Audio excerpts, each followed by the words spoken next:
If I don't get someone to direct me, itabidi I make a lot of mistakes for me to get to that place where this thing is becoming successful. So lack of mentorship. Hatuna mtu wa kutushika mkono na kutuambia, by the way, this is how we go about it. And then maybe another thing that we experience, another challenge, is systems. I think one of us mentioned, when your partner, Salama, you mentioned that your partner, Ali, your friend, dropped out of the business, and that is how the business died. So unaanzisha biashara na beshte yako, and then hapo katikati things just go venye inaenda, like things go waste, the business falls down. Or maybe you're a founder, co-founder wako anasema, no, I'm out, this is too much. The business dies down. So how do you build a sustainable system where we are building this together and we are ensuring that actually it'll happen? And then I think one of the things that come in handy, hapo hivi kwa building systems, it's more of disagreements. Umekosana na rafiki yako, your co-founder, akajam, akasema, by the way, hii kitu hata hainipatii pesa, wacha tu nisonge niende nitafute kitu ingine. Some things like this happen. So we experience challenges on how to create systems. And then another thing that we also experience, a challenge that comes about, is the IP.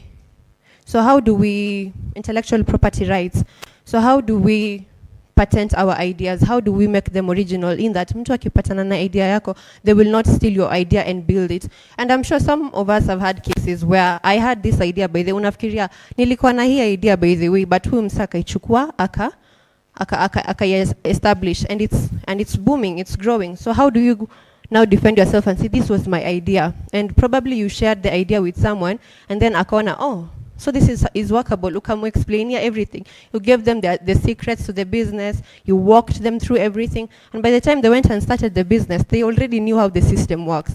So that is one challenge that we also experience as campus students. Hatujui ku protect ideas zetu from the initial stage. And then validating the idea. Unaanza you're building your idea. You're like, probably uone the drainage systems venye ziko, and then you come up with an idea to fix the drainage systems. But then you have not gone to the market and analyzed it. Huja analyze how it can be done. Or maybe another example is a product.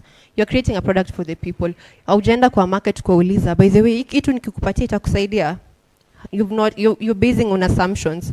If it's a skincare product, unaona, maybe this thing can work on this person, but ukienda kwa the person is like, no, this is not my thing. I don't think I can use it. So you work on assumptions. Umebuild idea yako based on assumptions. So ujaenda kwa market kuuliza hao watu wako, ni nini itanisaidia kubuild hii biashara, so that it gets to that point where when I open now a business, it's going to be a sustainable thing. And lastly, fear of failure.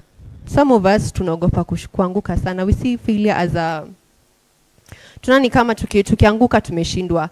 You fail the first time, imenishinda. The second time, the third, that resilience ya ku keep on pushing and building. And we've heard from successful projects before. Watu wenye wamebuild vitu kubwa kubwa, they have really worked on it every time. Ikishindikana, they start again, they do it again. And I'm sure you had the panel discussion yesterday. Keep on trying, keep on iterating your idea. If this strategy does not work, shift, twende tuangalie kitu ingine. Even ndio market wamesema, twende basi tuongeze hii product hapa hivi. This is not working, and then understand when to leave the idea.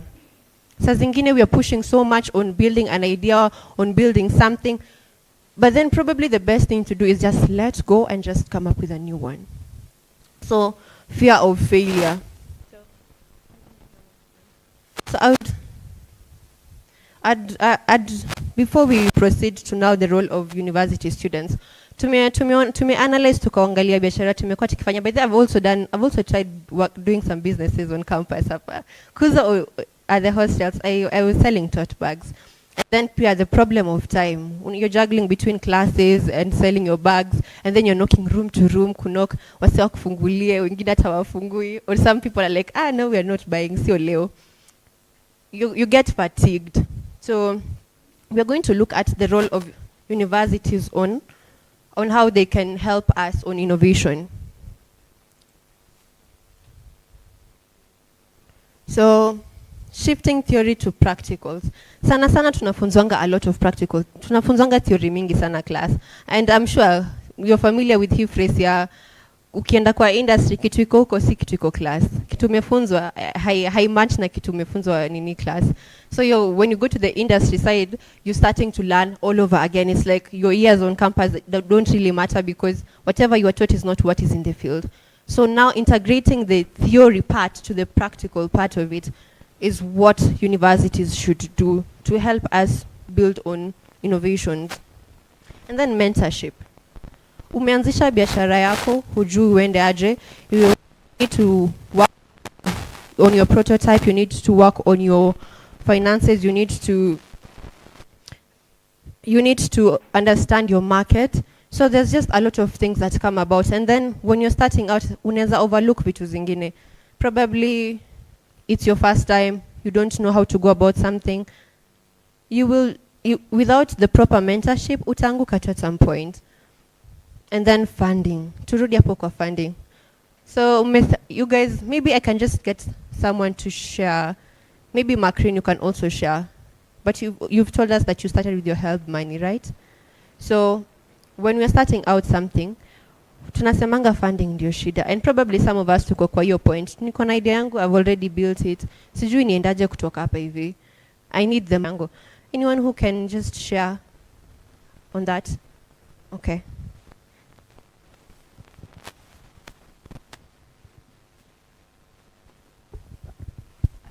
Well, for mentorship, I'm like, I'm giving you 20% of mentorship. I'm like, I'm giving you 20% of my business. You give me 40,000 and you help me understand.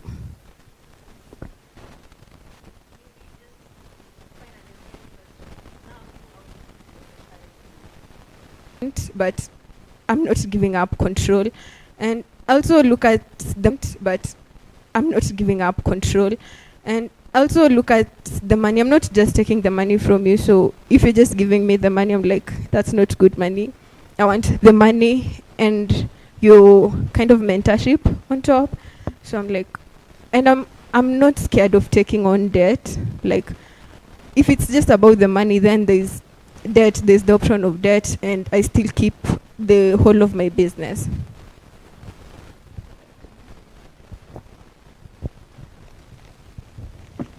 About the funding part, before I start my business, I read somewhere like this guy was saying like, start messy, start scared, and then start it anyways. And each one of us, like, we can't get a job, but we can create something. Like kuna tu kitu napenda, kuna tu kitu something ina come out of you automatically, and that's something that you can create. So as I mentioned before, like me, my funding was from like the amount that I was having my first year, the second help amount. So I invested all of it, nilienda. And then one thing that I did different, unaona vile unasema like you are having this idea, umeandika kila kitu you want to be selling. But mimi, what I did, I made an advertisement. I was advertising as if I have everything. I would have like nilikuwa nasema I'm doing event deco, I'm doing weddings, I'm doing corporate event, yet I'm only having drippings. Na umejua drippings ni za kufanya nini? Ni za kufanya deco ya hapo juu kwa tent. And I'm not having tents, I'm not having chairs, but niki-advertise, I was advertising as if I'm having everything. I'm doing catering, I'm doing like everything. So I think you can like, I know each one of us atuna that a lot of amount, but kuna amount, kuna time unaomoka, unapata uko na around 5k, like use that, like risk. Yeah, if you risk, the thing can be negative or positive. It's negative, you see where you went wrong. Thank you, Macrin, for that. From her story, we're getting audacity. Biashara yako ni ndogo, lakini venye una market, unasema, I have a big thing by the way. Hapa mkini trust, we are going global. Anyone else who has something to add on that? Okay.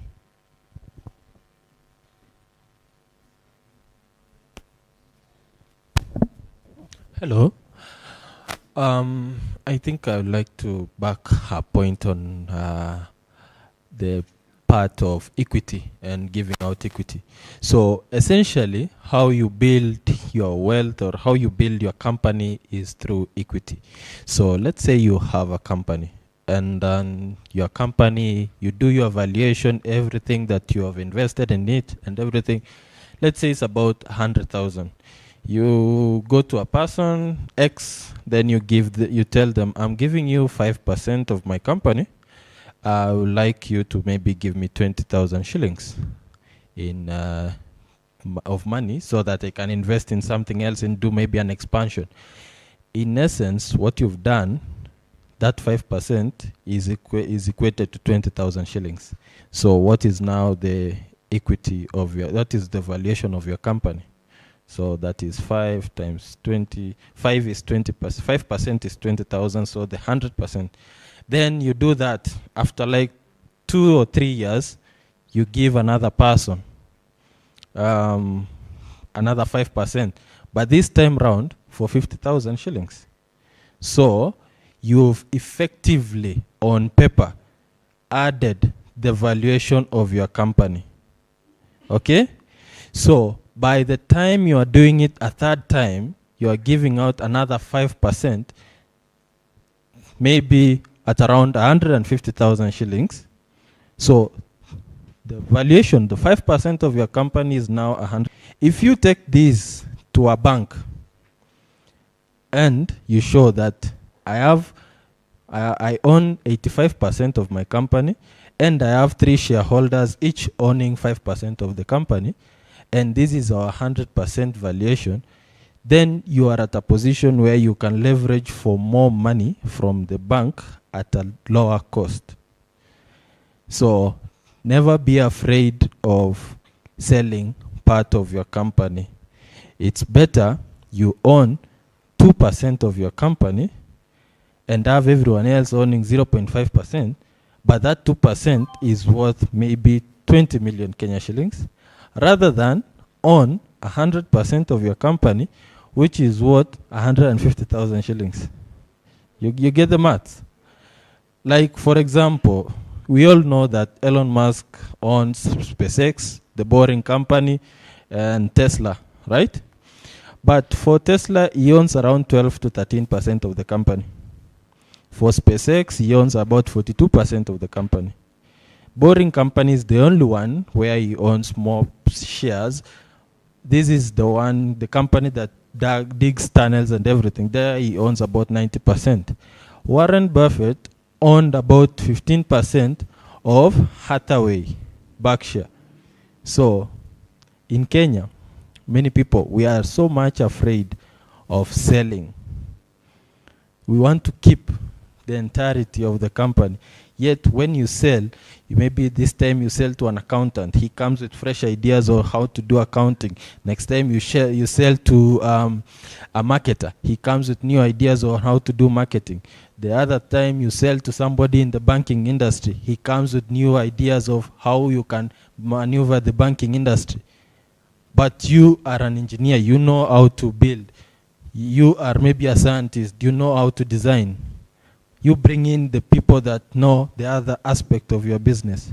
So don't be afraid to sell. Yes, I also have some companies, but I'm not there alone. I sell a lot. So if you want something, you can come. Thank you so much. Thank you so much.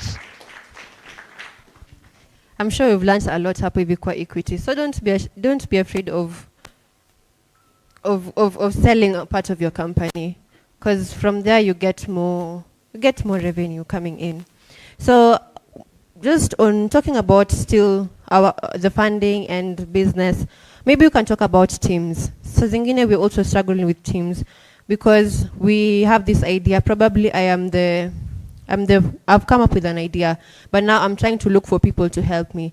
Sometimes when you bring in your friends or maybe you bring in someone close, there's the tendency of just picking someone to support you, but kuna your point where you've not really taken time to pick a person who's specialized in a certain area. So how do we build teams that are sustainable so that we don't fall into that gap where you've brought someone in but they're not producing the results that you want?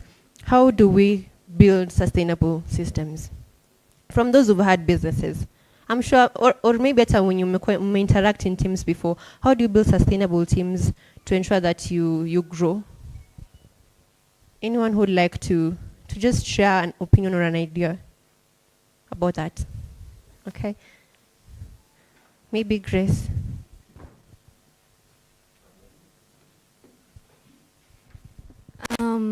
Hi, my name is Grace Mbugwa. So in terms of getting a sustainable team, someone once told me it's like dating someone. And you know, when you date someone, it doesn't always work out. But kuna mwenye ita work out na kuna mwenye haita work out. Na kuna mwenye ina look very promising at the start, alafu at the end it doesn't work out.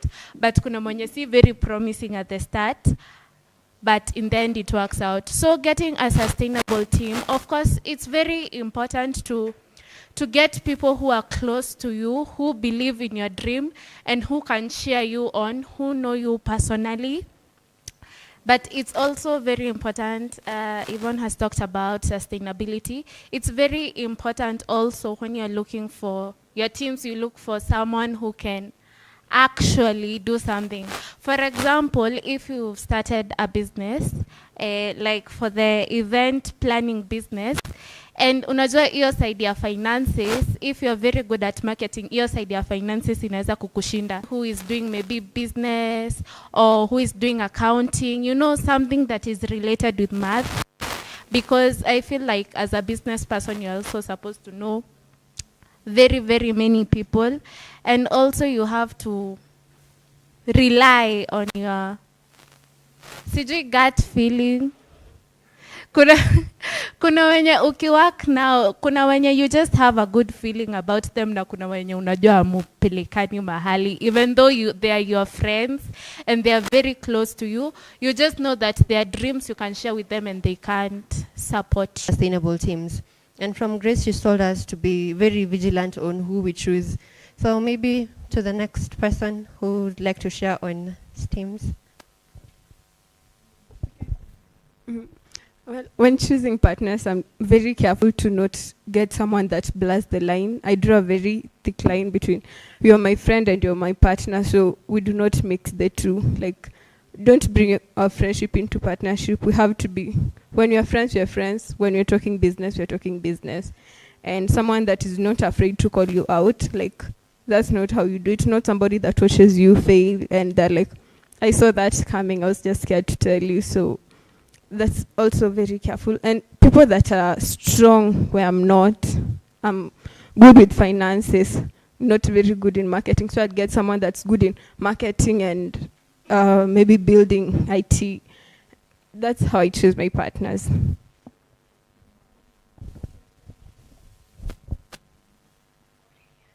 Thank you, brilliant for that. So yes, we are looking at creating sustainable teams, and these are some of the ways that universities can support student-led initiatives. We've looked at shifting the theoretical part of it to being practical. We've looked at mentorship, getting someone to work with you, getting someone who is already in the industry, and sometimes, but if there was a system where the school could come up with a collaboration with industries, where when we are done with studying, industries just come and pick. We are assigned places to go and do our internships and attachments. Then it would be really easier. And then another thing is provide platforms for exposure like these ones. We organize events. We should be getting full support from the school to do such events, to get exposure, to interact with industrial experts.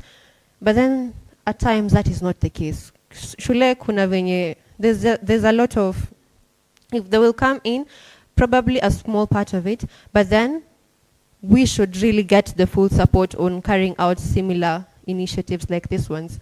So now moving to the next.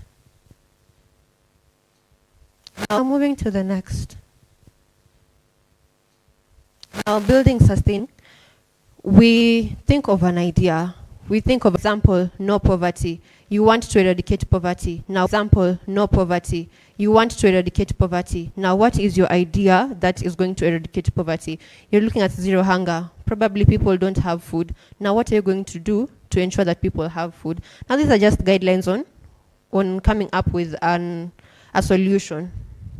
There's quality education, gender equality, clean water and sanitation, affordable and clean energy. And I would urge you, mwende muangalie tu hizi ma UN SDGs zinahusu nini, so that when you're coming up with a business idea or a startup, you know that this is the problem I am solving, and this is the solution that I'm creating for it. Ndio usiende kutengeneza product and then unaenda kuulizia wase, this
if I know this is my weakness, then I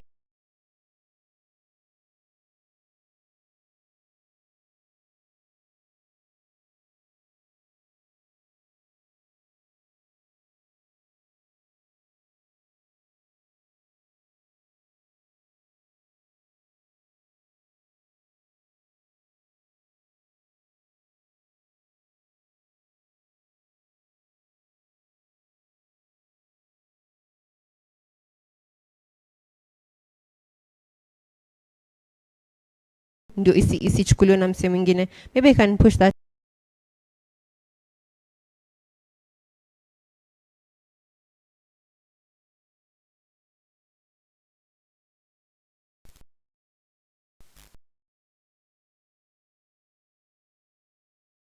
So how do you ensure that this is my idea and this is I'm the original founder of this thing now, no one else can take it?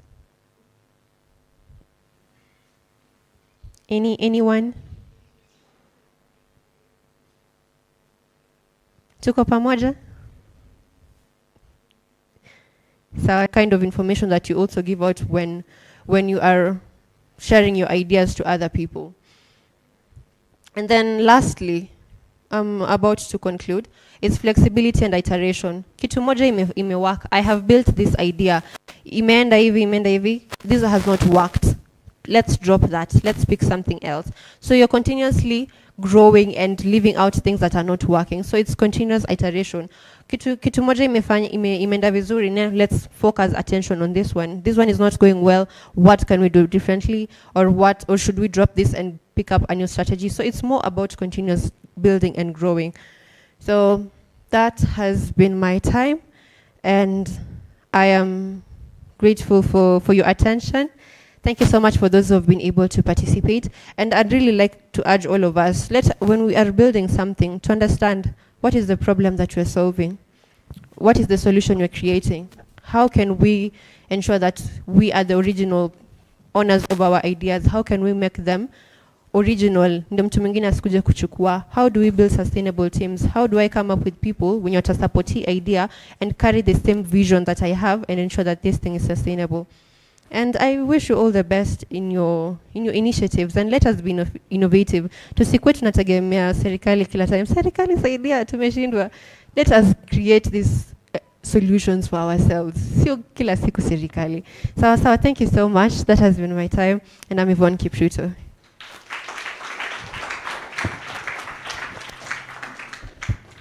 A round of applause.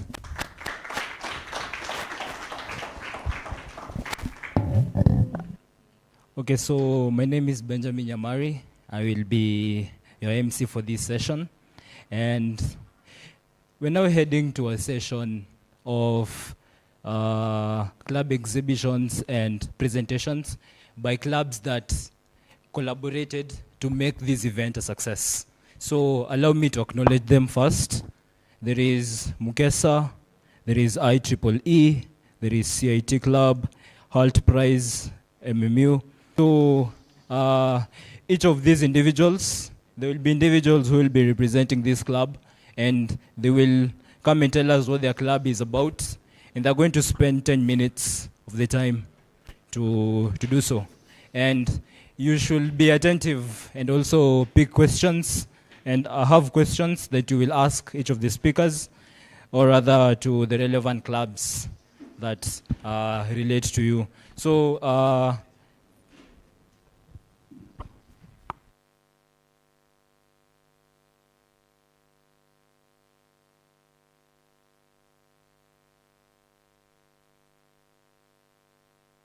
okay, so to start us off is Boniface Ochieng for IEEE MMU. So a round of applause as he comes on stage.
Okay, as we wait for him to prepare, I want to ask a few questions.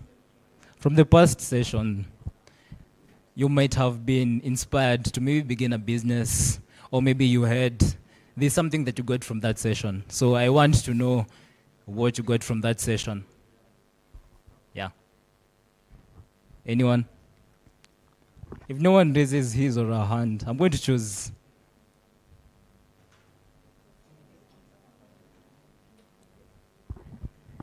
Anyone? Okay. What's up? Anyone?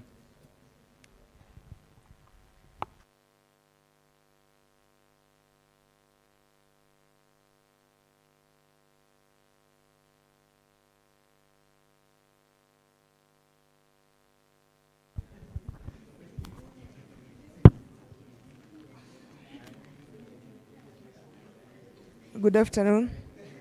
Good afternoon again. So my good name is Oyeno Valentine. I am a 2.2 student pursuing renewable energy and technology right here in Multimedia University of Kenya. So the session that has been presented by Yvonne Kipruto, I've gotten some key things. Number one is building sustainable teams. Number two is about your market, and also you look if you are solving a problem, which solution are you bringing to the market, and if it's relevant or they need it. That aspect of whom are you bringing your idea to matters a lot, and also funding. Thank you.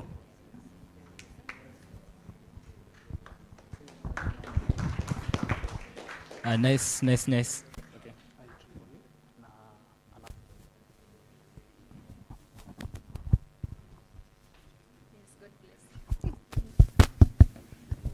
Good afternoon, everyone.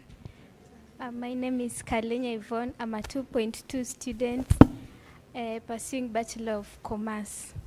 So from the meeting, I have gotten a few things that are very important. From Macrin, I've heard you start messy, you start scared, you start from wherever you are. You don't have to have a solid plan.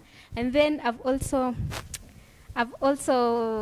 learned that about funding of your business. You don't have to be you don't have to be scared of losing your business in the name of I don't want to give up control. I don't want many people to be involved. I will lose my place in the business. You just involve people. For as long as it's better to have a business that has many people and a larger amount, like the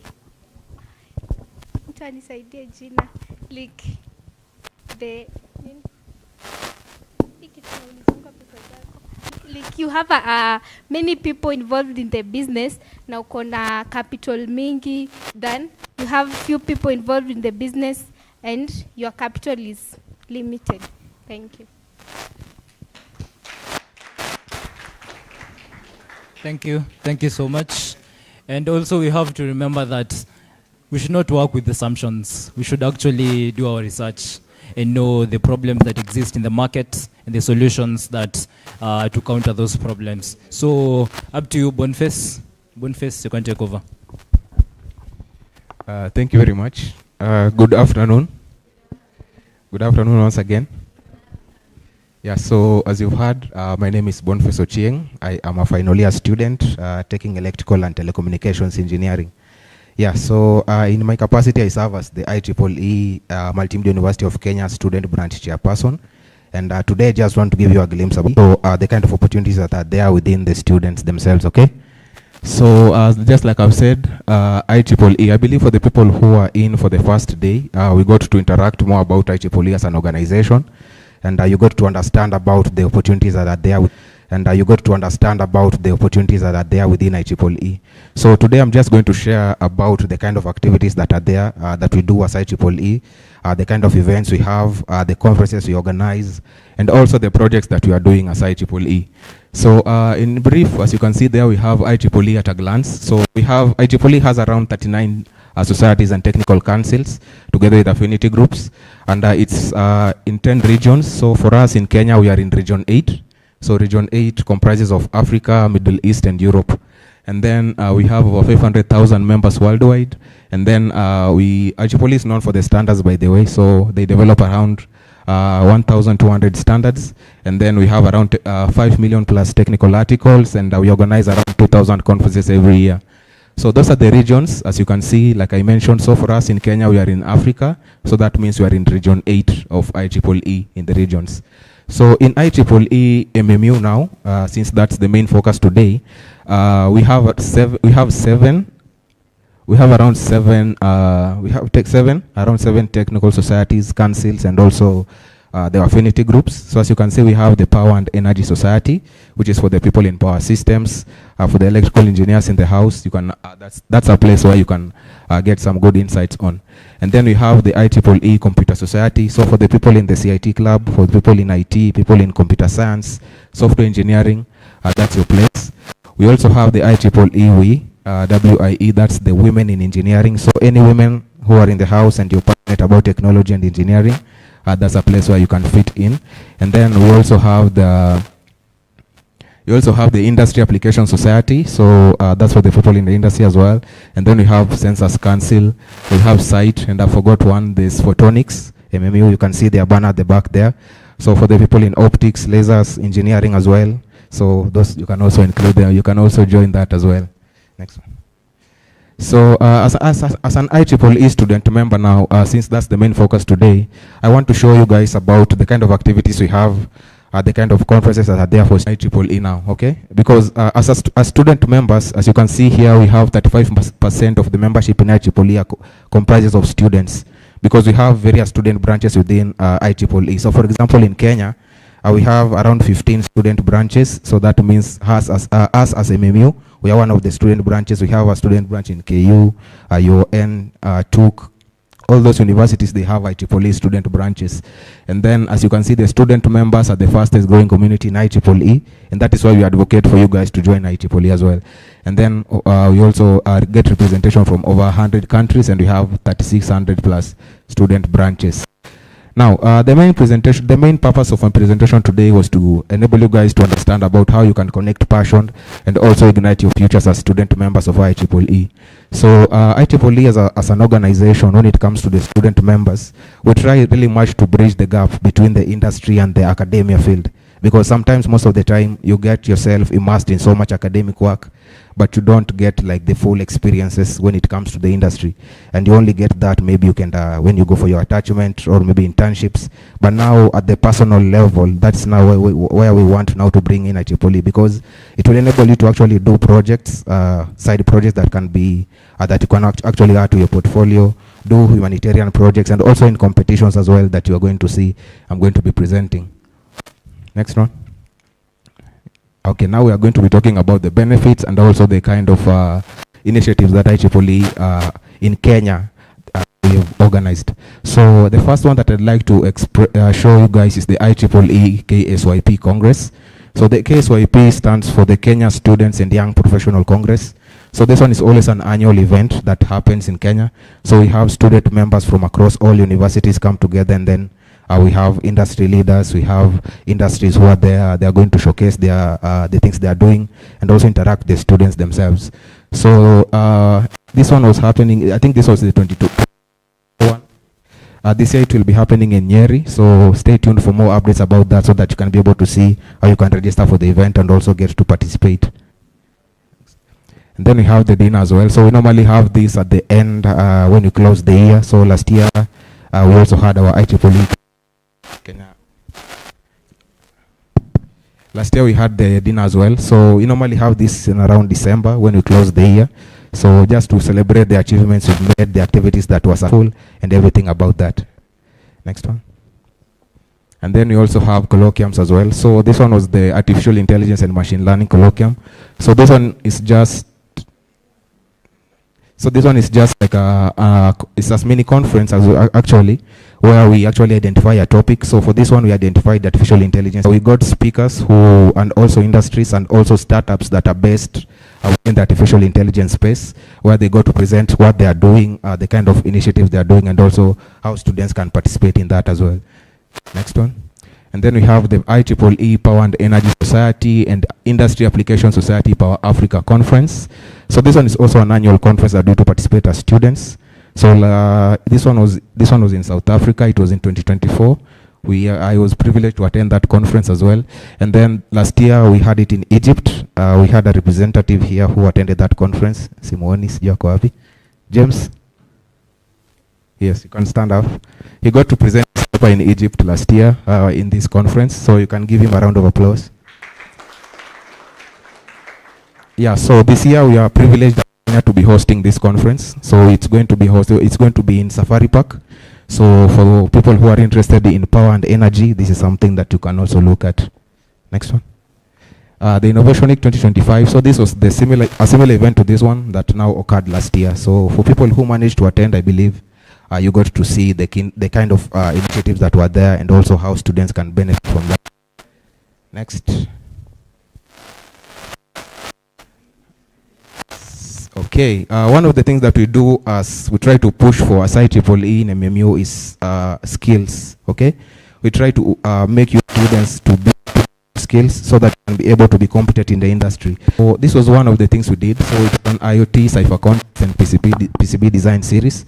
So we started off with the design series. This was organized by the lads in collaboration with IEEE MMU. So we got to train students on PCB design and also in IoT. And these students also got to be able to develop projects which were now presented after the event was concluded.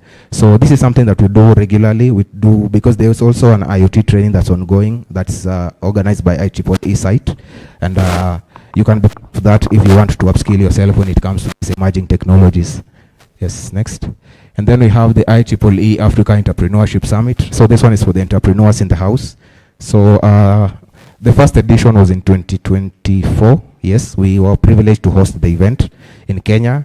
And then the 2025 version, which was last year, it was hosted in Rwanda. So we actually got around six or five. We were around 5 students from MMU who got to attend that conference.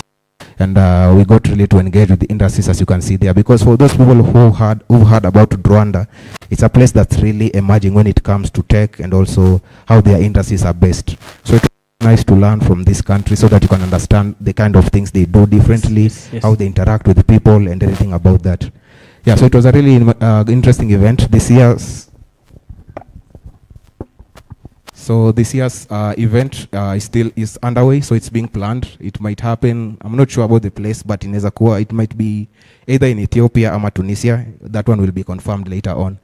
Then can proceed to the next one. And then we have the IEEE ISSYP Congress. So this one is the Aerospace and Electronic Systems Society. The Aerospace and Electronic Systems Society. So for the people who are interested in aerospace sciences, radar systems, all those kinds of aeronautical engineering. So this one was a conference that was actually tailored towards for them. We had various partners from the aerospace field. They got to show them what happens within when it comes now to aerospace engineering, what happens within that space, and also the opportunities that are there, because it's a really big field. Anyone in here can actually participate in that, because we have people in radar systems. Maybe the electrical engineers can be part of that. We also have things to do with configuring these devices that are being used in this industry. So it was a really nice event. It was also an annual event as well. So we got to host it as Kenya section last year, and then we are hoping that we are going to be hosting more of this in the coming years. Next. Now one of the highlight of the years, the biggest events that we do have as IEEE Kenya section when it comes to the students themselves is the Tech Ignite Summer School. So this one is also an annual event that happens on a yearly basis. So here it's always like 1 week long. So in this week we have like the first 2 or 3 days you can be engaged in things like technical talks, workshops, and also things to do with hackathon sometimes. And then the next days now you get to go to the industries now. Like, as you can see there on the first image, those were participants who are at now Gearbox Europlacer. So for the people who are into embedded systems, PCB design, IoT, that's a company that does that. So they were able to understand how PCBs are being assembled and how they are bridging the gap between the students and also the industry as well. And then down there, from that image, you can see that was a keynote by someone from Oracle. So they were just talking to us about the emerging technologies, more so in the artificial intelligence space. And then, as you can see, we also have fun activities. So after this event, we do go for a hangout. So this one we went to Camp Dunda, yes, I think, in Embu. So where we got to just go have fun and also get to watu wajiachilia kidogo, because the event themselves wase uchoka saa zingine, so we don't really have that. Next. Then the highlight of the event again last year was the IEEE International Microwave and Antenna Symposium, IMAS. So I think for the people who we've interacted before, maybe last year, you heard us talk about this conference so much, because it was a very big event. It was held at Villarosa last year. So we got members from MMU who also got to present their papers there. And actually, it was a really big event, because as you can see, we had the delegation from various people in the microwave and antenna space. We had people from NASA, very big companies who are represented in this event. So this year's event is being held in Saudi Arabia. That will be in Jeddah. So, and there will be travel grants for students as well. So if you can submit a paper to this conference, be assured that you're going to get a travel grant to go and present that paper in this conference. So I will be sharing more updates about that as well in the various technical groups we have, so that maybe people who are interested can actually also submit their papers for this. Next. Also, as IEEE also do humanitarian projects, like I mentioned. So this year we have 2 running projects that are currently ongoing. So we have the first one, that's the Naningoi Naishorua project. So this one is, it was actually funded by EPICS in IEEE. For the people who are on here on Tuesday, I explained more about EPICS. So we received some funding, some good funding that now enabled us to actually do this project. So as you can see there, we are just going to be, enhancing security and energy at this school. So the energy, we are going to do that by installing solar panels for them. And then through security, we are also installing CCTVs for them as well. And then we're also providing fencing. So as you can see, we are going to be doing that, all those as students, because we are the people who are supposed to be deploying these projects. So from the ideation phase to the implementation phase is all done by students. We have not contracted any company. So as you can see, this enables you to build your skills and also understand how to run real life projects when it comes now to the community. Next one. We also have another one, but nilikuwa interrupted kidogo. So we also have another one that's called the Kilimo Bunifu Initiative. We are doing that in Homa Bay, where we are trying to deploy a smart farm system in that place. So for the people who are using something called push-pull technology, for the farmers in the house, I believe that's something you understand. So we are trying to build a system where they can be able to monitor the farm remotely, so that they can be able to understand the soil parameters vizuri, and they get to understand how they can optimize their systems to ensure they get the best yield. So that one, we are doing it in Homa Bay. It's still ongoing, so we'll be sharing more about that as we continue. Yes, next slide. I think most of the things here I'm just going to be skipping. Yes, so as IEEE as well, you're also going to get a chance to lead. As you can see, we have volunteers who are now the people who run the societies. So it actually gives you a platform where you can build your leadership skills, knowledge skills as well, and also you get to understand how things are run now in the organizational level. Yes, next one. Next one as well. You may cover. Next. Okay. Yes. Now we also have like several platforms in IEEE that you can benefit from. So we have the IEEE Collaboratech. So this one is just like LinkedIn, but now it's tailored towards IEEE members. And then we have the IEEE Potentials. That's a magazine that has a lot of research material. We have the IEEE Extreme Programming Competition, happens annually around October. It's a coding competition that goes for 24 hours. And then you get to be rewarded when for the top people who emerge as the winners for that. We also have the Young Professionals, and we have the IEEE Smart Village and the Women in Engineering. Next. I have talked about that. Yes. Okay. Now, how can you join IEEE? I believe that's a question that most of us ask. So IEEE, since it's an international organization, you just do the application online through the website IEEE.org, and then you get to register as a member. Normally, the fees are $14 every year, but now it's capped at 7 USD. It's 50% off. So if you want to join IEEE right now, it's 7 USD, and you normally renew it every year. So for us as student members, we pay 14 USD every year, and then you also get to be part of all the societies that you want to be part of. Next. Next.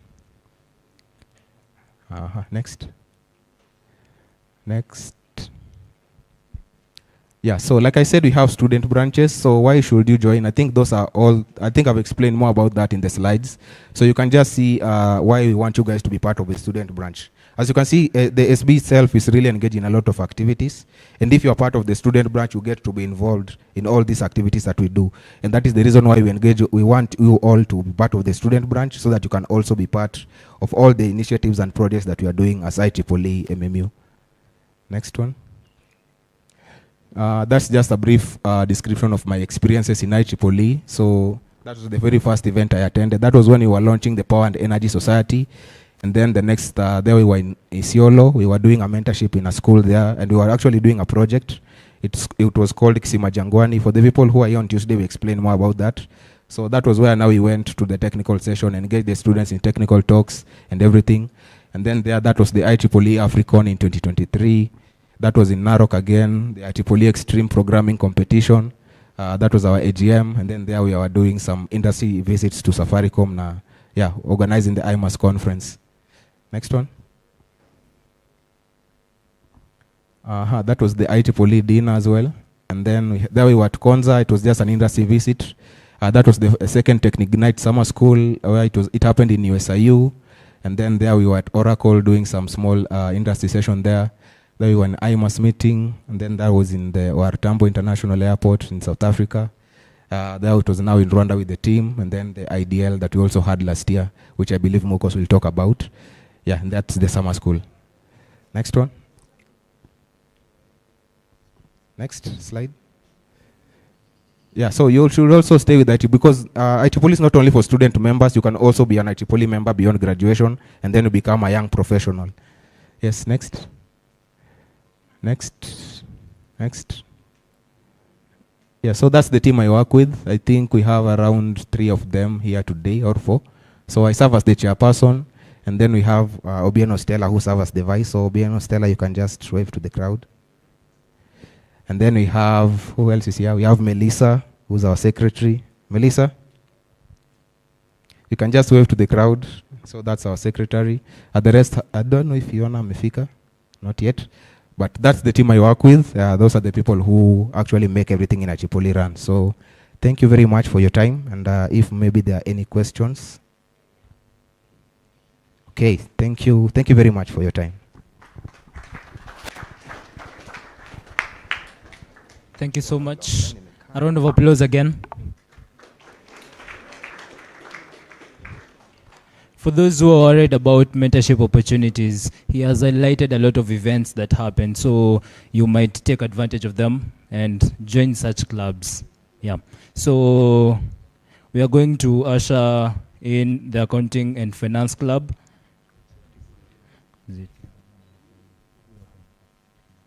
So Natasha McCreen is in charge of communication lead at Accounting and Finance Club. A round of applause for her as she comes on stage.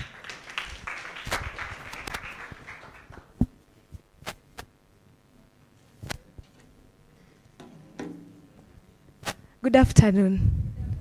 Good afternoon once more. Kingdom-driven, visionarian, uplifter. These are the 3 words that describe me and I want to be known for. I am Makri Natasha, a third-year student here at Multimedia University of Kenya, pursuing bachelor's degree in commerce, finance option. And today I will be selling our club, which is Accounting and Finance. And in the club, I am the communication director. Yeah, and I'm not having slides. Yeah, and I'm having a pic of our banner. We were not able to prepare the slides. Kuna technical issues zilifanyika with the publicity head. And Accounting and Finance Club, it's not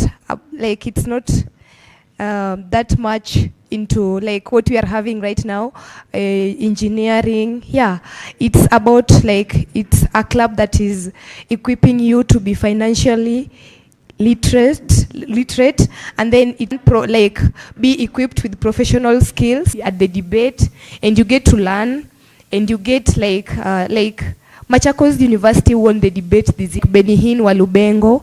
If you have interacted with him through the videos, is one who is best at public speaking. So you get to like grow your public speaking journey, your communication skill. Like you can be having idea, but how you bring it out matters a lot.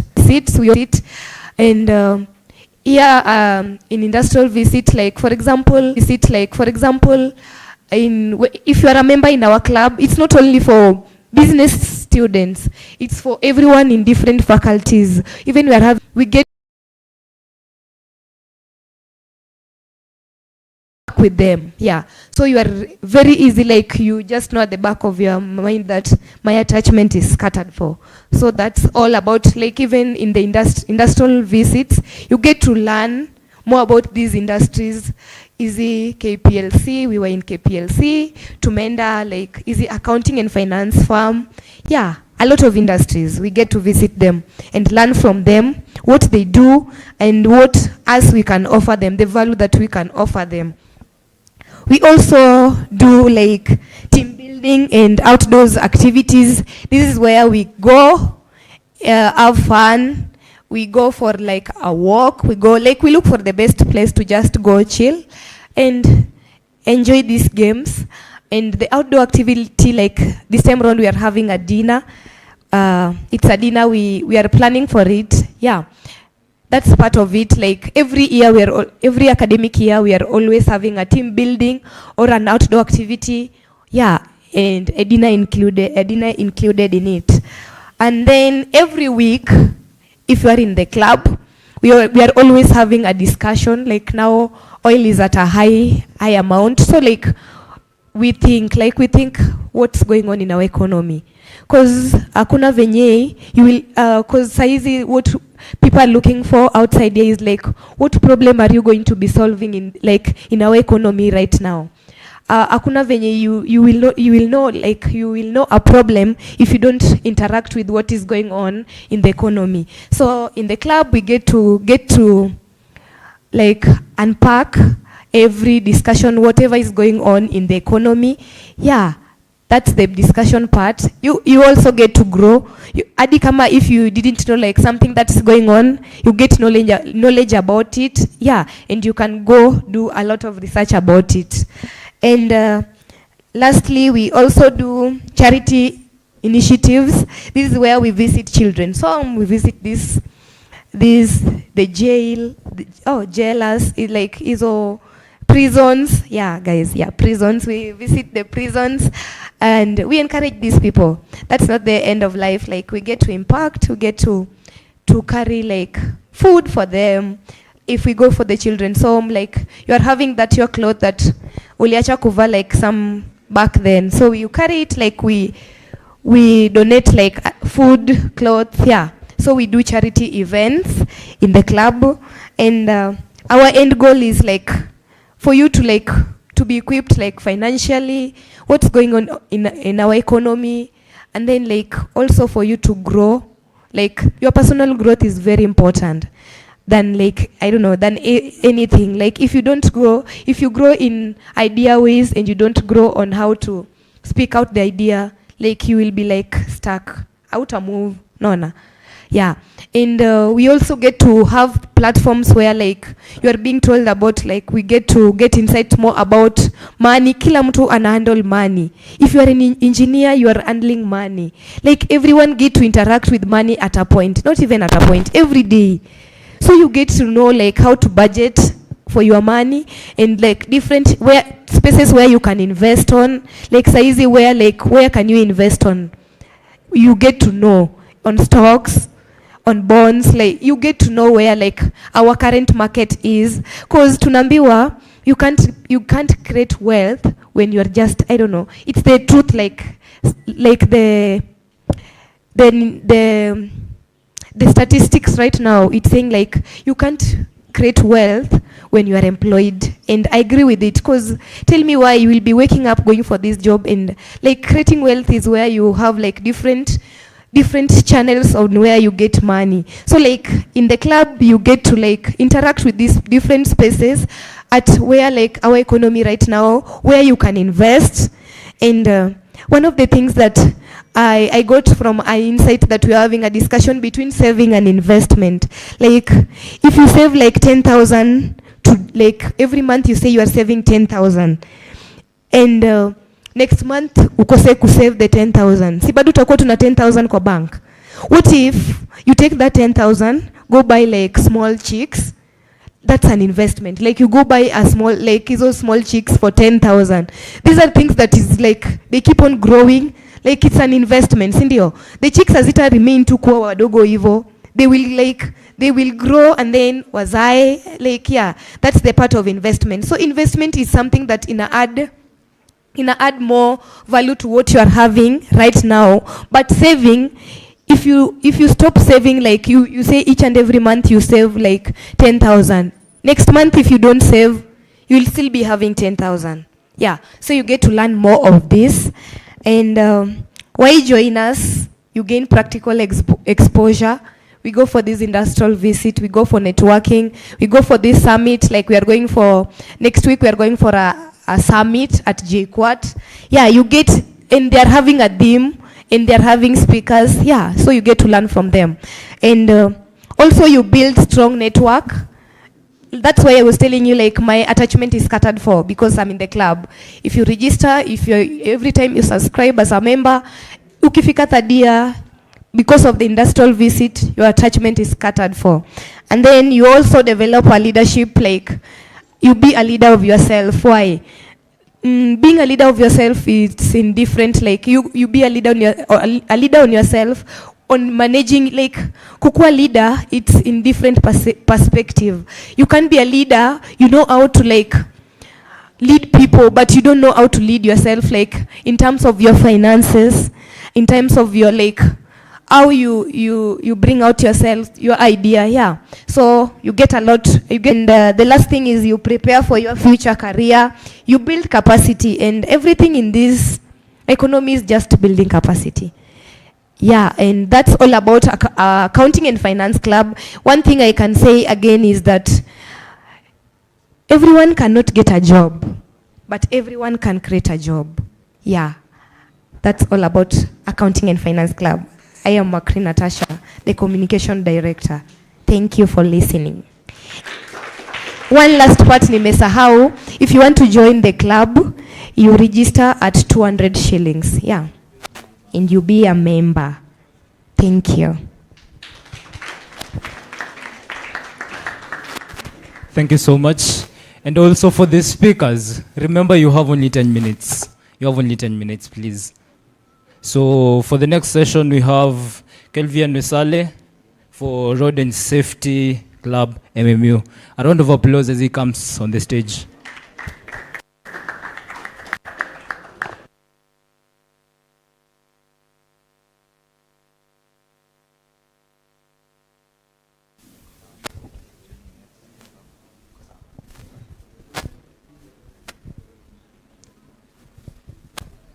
Good afternoon, everyone.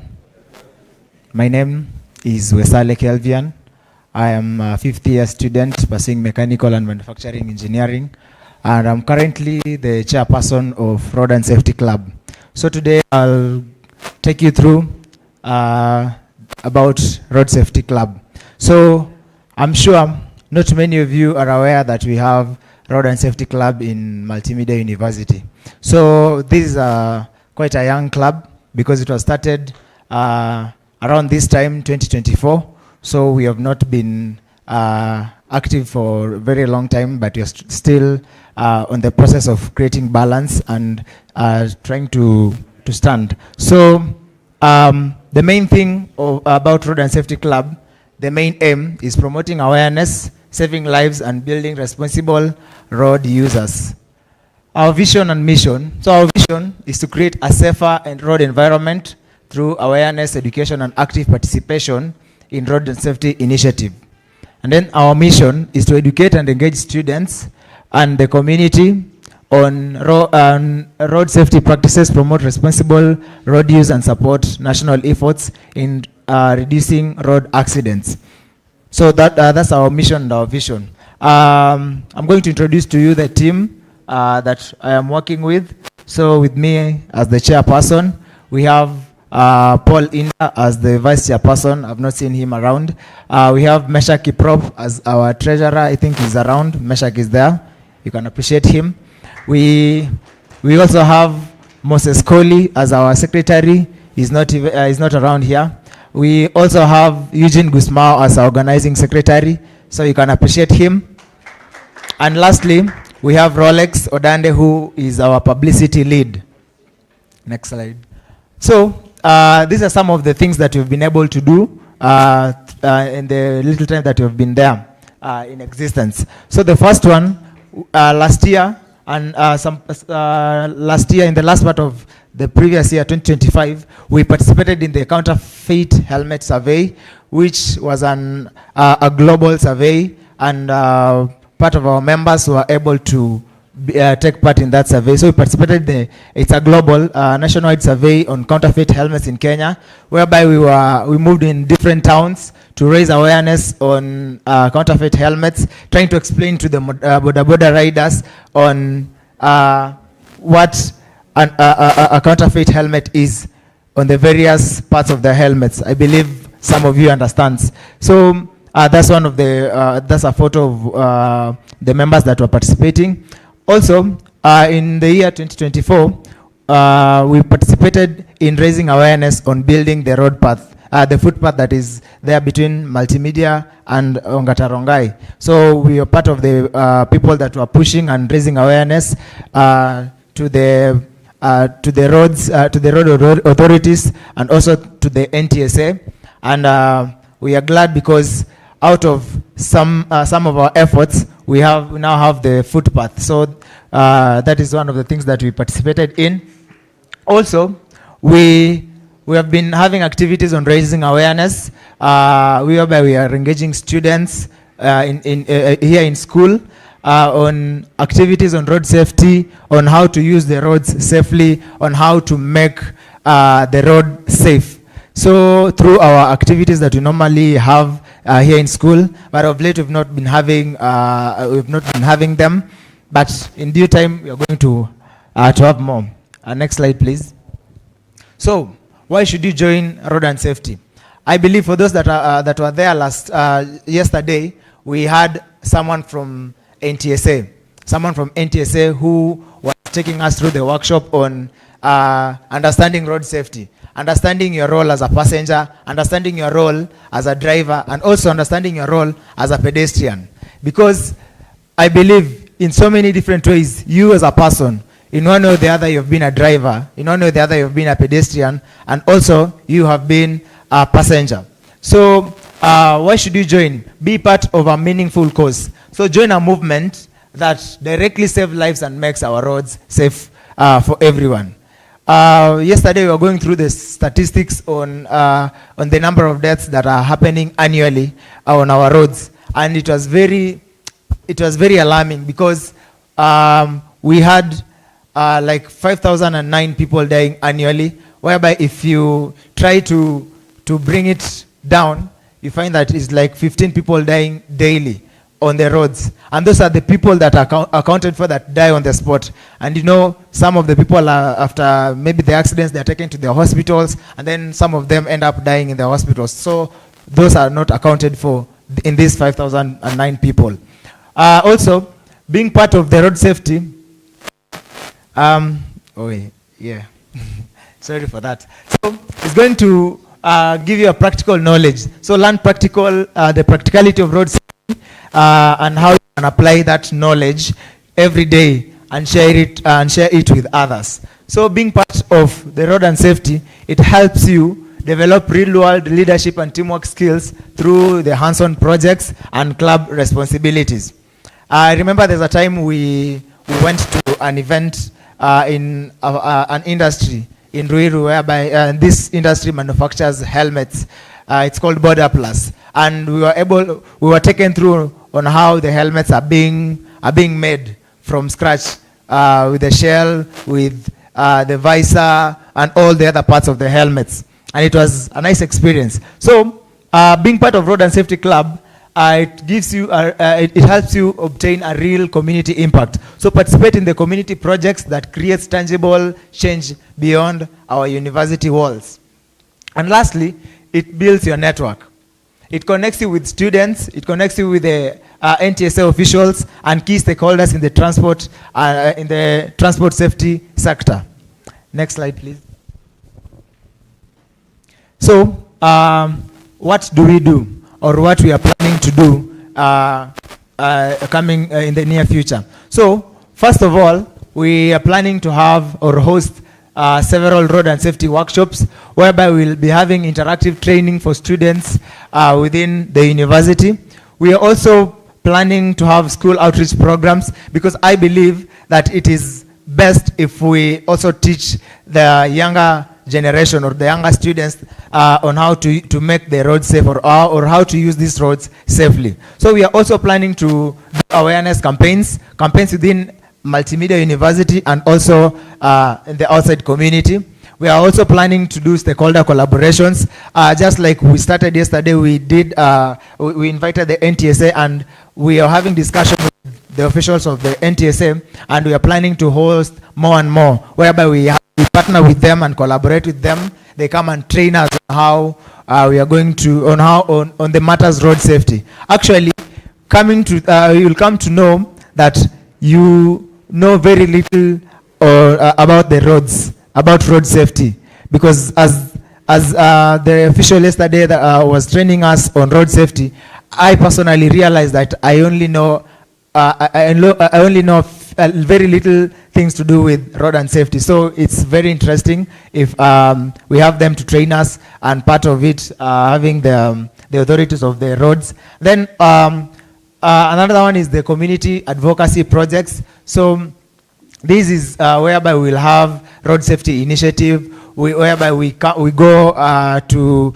these roads. We engage the community on how to use the roads. For example, this is a typical example.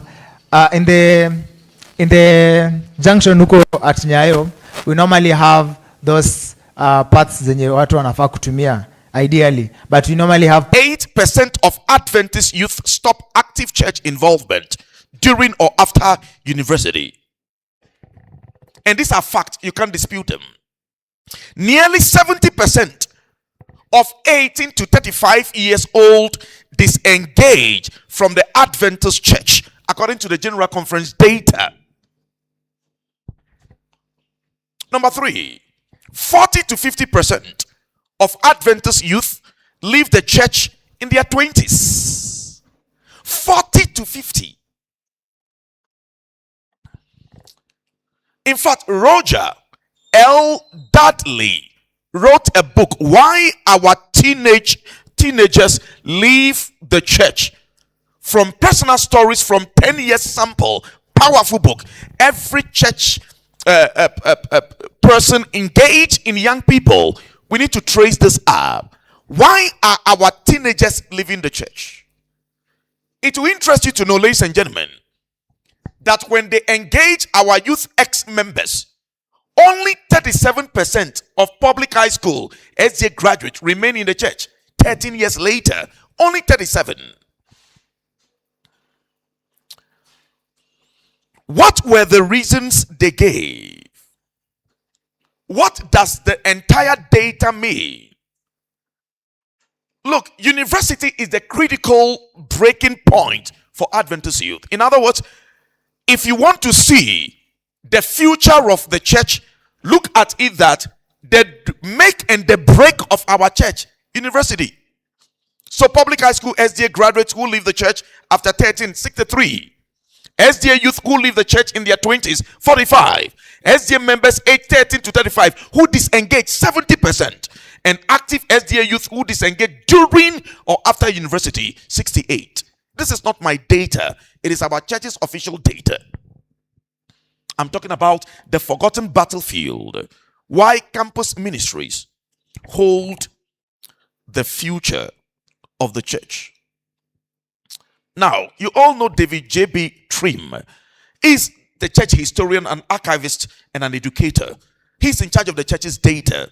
He indicated at the last GC session, 62.5% of those who left the church, the SDA church, stated that they were young adults when they ceased being a church member. And he concluded, the data is clear. The remnant is an endangered species. In other words, the rate at which our church is going, it will die. Please, it is not my data. The head office of our church is saying, we are in trouble. This is the reason why the unions in this field must be commended for this session. You must be commended. The last time I saw this in WAD was when I was the campus ministry director 8 years ago. This is a brilliant decision. After saying that the church is an endangered species, Trim says, look, he says 50 to 70% of disengagement rate of post-high schools individuals are in the global north. And hear me carefully. He said the Seventh-day Adventist church is losing its young people. This is true virtually everywhere, though it is particularly true in the global north of economically advanced secular countries with postmodern or post-religious cultures. But it's a fact everywhere. Our children are living our faith. Whereas it is more in the industrialized north, global north, the GC director for our data is saying this is a widespread scenario. Pastors, church administrators, youth leaders, parents, the difficulty is that our data is saying our children are leaving the church. And the sad issue, the data says some of our church leaders are lying about the data. They are cooking the data. Let me give you the quote. There are places in many divisions where church leaders prefer simply to not record the losses. He admits, but closing our eyes to that is no substitute for closing the back door. So whereas church members are leaving, young people are leaving the church, some of our church leaders, the decision they've taken is that we will cook the numbers, we will fake the numbers, we will mislead the church as if all is well, perhaps for political expediency. This morning or this afternoon, we want to agree there is a crisis. And to the angel of the church of the Laodicean write, this thing says the Amen, the faithful and true witness, the beginning of God's creation, the one who is the head of the church. We can cook the data all we think or we know, but God is a faithful witness. So he knows the reality. What is happening? I wish I had time. I'm talking about the forgotten battlefield. Why campus ministries hold the future of the church. I'm quoting from the Center for what we call Creative Ministries 2018 report on Adventist young adult retention. Young professionals, now I'm moving from student now, see the data of the working class, the young professionals. Young professionals with higher education levels are more likely to leave or disengage from the church. The church here is talking about our church, citing issues of relevance and connection to real world concern. Why are the young professionals leaving the church? They say when they come to church, the church is no more relevant to them. And there is not a connection between the real world and what the church is teaching. 35% of young Adventist professionals cite social, political issues as reason for distancing from the church, feeling the church's stand is outdated or disconnected from societal concerns. For no reason, I've been following the Gen Z's issue, and I saw some Adventists attempting to articulate. Ladies and gentlemen, there is a crisis. You see, we can easily jump and start saying, let's go for mission, let's win. We have been winning, they have been leaving. So we need to relook at it. Nearly 60% of young professionals report that they find the SDA church teachings and activities irrelevant to their daily lives and careers. Nearly 60%. This is from the North American division and their millennial engagement report.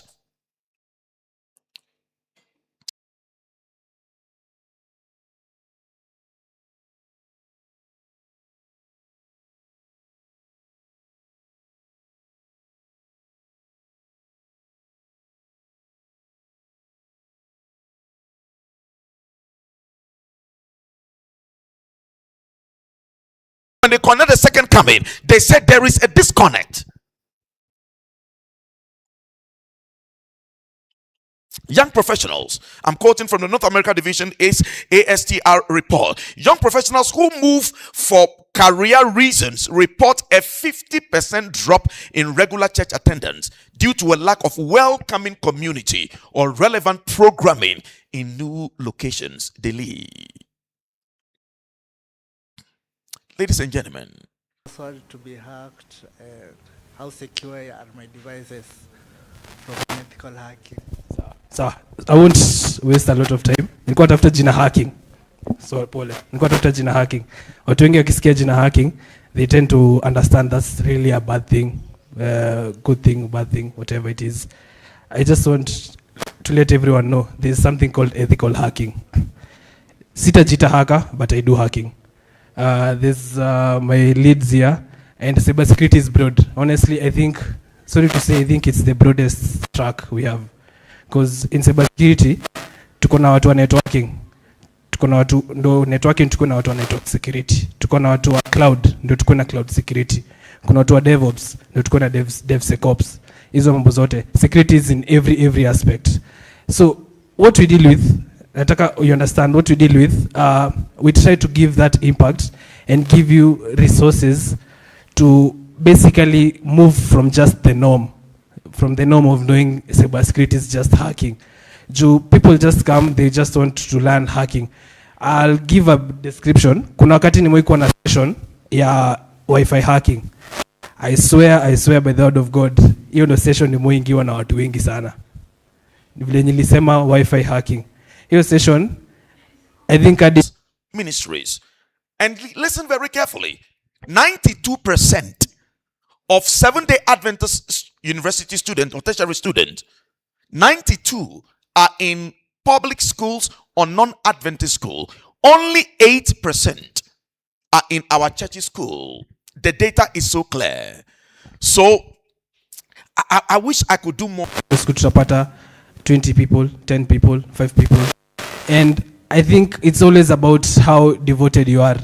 It's how devoted you are, because I was trying to tell some people, I started off first year, and I couldn't believe by that year I was among the leads. Because it's always about the consistency. Consistency is everything. And once you get consistency, mimi nasemanga hii track yetu tech ndio ile kitu, sio ati lazima uko mwerevu, sio lazima uko ule watu wa kupata A high school. Tafadhali hata ukiwa, mimi najua watu wame prosper na they were like the, sorry to say, the D minor material in the high school periods and everything. It's just how much you are consistent, how much you're consistent in your work. You do the practical part constantly. So nikifungia hapa, the cybersecurity club inajituma sana, and we having hack nights this February around date 7 we had our hack night, and we're going to have another one. And it's never about just if you know how to hack. Say tutapeleka a different level. Please, if you have people who are majored into cybersecurity, don't just be those kind of people who kusema when you are cybersecurity and are not practicing it, because practicing is everything. We do things called CTF competitions, and if you actually among the groups, because sasa nikoshoni kiangalia group kuna more than 600 people, and tukita event ama tukita Christianity with the largest adherent in risk for the past 60 years, a trend had emerged. Charismatic Pentecostalism has taken over in many fields, a threat to Protestantism. Adventists, we see ourselves as the Protestants. Then there are Orthodox group, and then the traditional Christian churches. Watch, historically, the success of the charismatic Pentecostal churches are hinged on something very critical I'm going to share this afternoon. The first leg is based on church leaders. The second leg is rich and influential lay leaders. They are city dwellers. The third is the energetic and educated students, and then they are city dwellers. And the fourth is the popularization at the grassroots level of the signs and wonders movement of the third wave of the spirit, they call it. Take a keynote. Out of the four, two of the main reasons why they are succeeding: rich and influential lay leaders, product of campus. Number two, energetic and educated students. And I'm going to show you what some of them are doing and why our church cannot sit aloof. I said it yesterday that 10 years ago, CITAM led a group of charismatic Pentecostals. They were over 5,000. They were gathered at University of, is it Kenyatta? Kenyatta. 10 years. I was in a village district somewhere, and Dr. Pepin called me idiot. I said, Doc, why do you like calling me idiot? He said, get out. Look for air ticket. Be in Nairobi ASAP tomorrow. I went to take a loan, plus or minus $3,000. And in 48 hours, I was in Nairobi in 2016, here for 1 week. And I sat. And they planned for 1 week on how they are going to have an onslaught on all the universities in Kenya and the whole of Africa. 10 years ago, when they were doing that, do you know what we were doing? Pam, pam, pa, pam, pam, pa, pam, pam, pa, pam, pam, pam, pa, pam. Martin Luther says, when wicked men plot, good men must plan. You didn't get it? They had a 150 pages document. I read it over 30 times. Those days people ask me, do a report. So by the time I became the campus ministry director, 2017, April 1, I was appointed. Lord have mercy. I had a clear idea. Now, this is a charismatic leader. He abandoned this auditorium. He is the founder and the leader of a charismatic church, the Lighthouse. He moves around the entire continent. Quite frankly, if there is a church on the continent with the largest evangelistic equipment, it is this man. Millions of dollars investment in outreach equipment. This is what he said. Doug Mills, check him out. Our goal is to bring Jesus to the universities, and the universities will take Jesus to the workplace, and then to the streets and the villages. Our obsessed passion now at Lighthouse is campus ministries and healing crusade. We will fund it. We will fund the campus ministries, and it will plow back to move us to the next level. This is a strategy of a church leader and a church owner. He says, I'm not doing village campaigns now. My focus is I'm going to fund campus ministries. Campus ministry is going to fund the marketplace, because when they graduate from school, they will be the working class. The working class are going to return the resources. That is what we are going to move our church to the next level. Here is a leader with a plan. Now, one of the smartest African church leaders again says the future of our ministry is the impact and investment we make today on the tertiary campuses. Some denominations, as if he's talking about my church, are rural centered. We will use the upper class to impact rural ministry. Take note, some denominations are rural centered. Go to the book of Acts. Go to Jesus. The Bible says, and Jesus preached in the cities and then the villages. First is the cities. The reason why the money is not coming, the reason why we are poor, the reason why we are broke, is we have a reverse mission module. Here is one. Duncan Williams. The Lord has laid on my heart to have a strategic spiritual takeover by taking hostage of the institutions of higher learning. Give me 100 committed and spiritual university students, and the future of our ministry will be like wildfire. Then he says, let the heavens twist in our favor for the souls of students. All these leaders, I wish I nearly use a word, are behaving like scavengers on university campuses.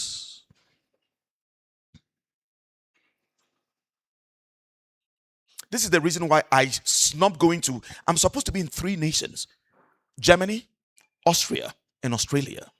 In 10 days, I snub all of them to be here. God is my witness.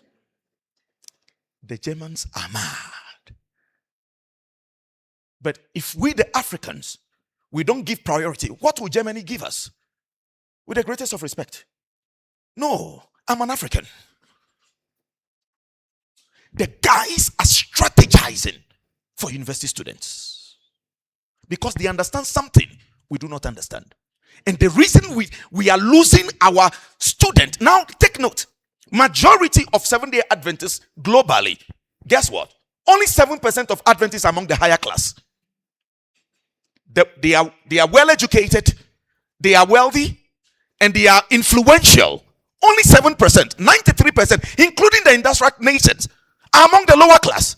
Now our intelligential, every 10 that go to university, we lose 6 of them in 4 years. And those who are seated in the seat, they are there because their parent or a benefactor expect them to be there. They are there, but they are gone. Majority of our church members are being influenced by this kind of leaders. And it is for no reason that 5 Nigerian pastors are among the 10 richest in the entire earth.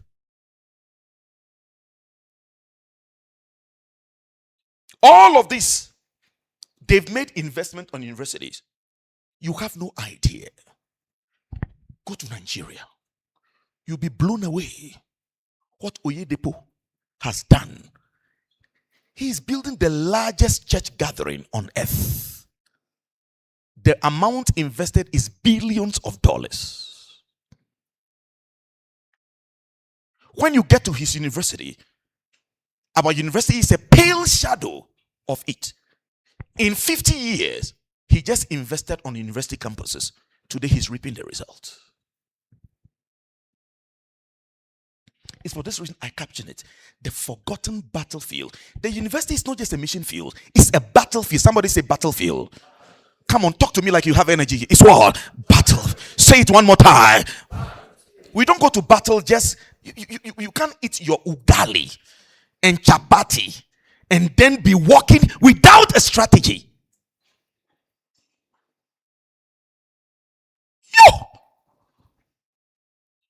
If I were to ask right now, I guarantee you, majority of our students and our leaders, we have not... How many university students are on the continent? Which are the leading universities on the African continent?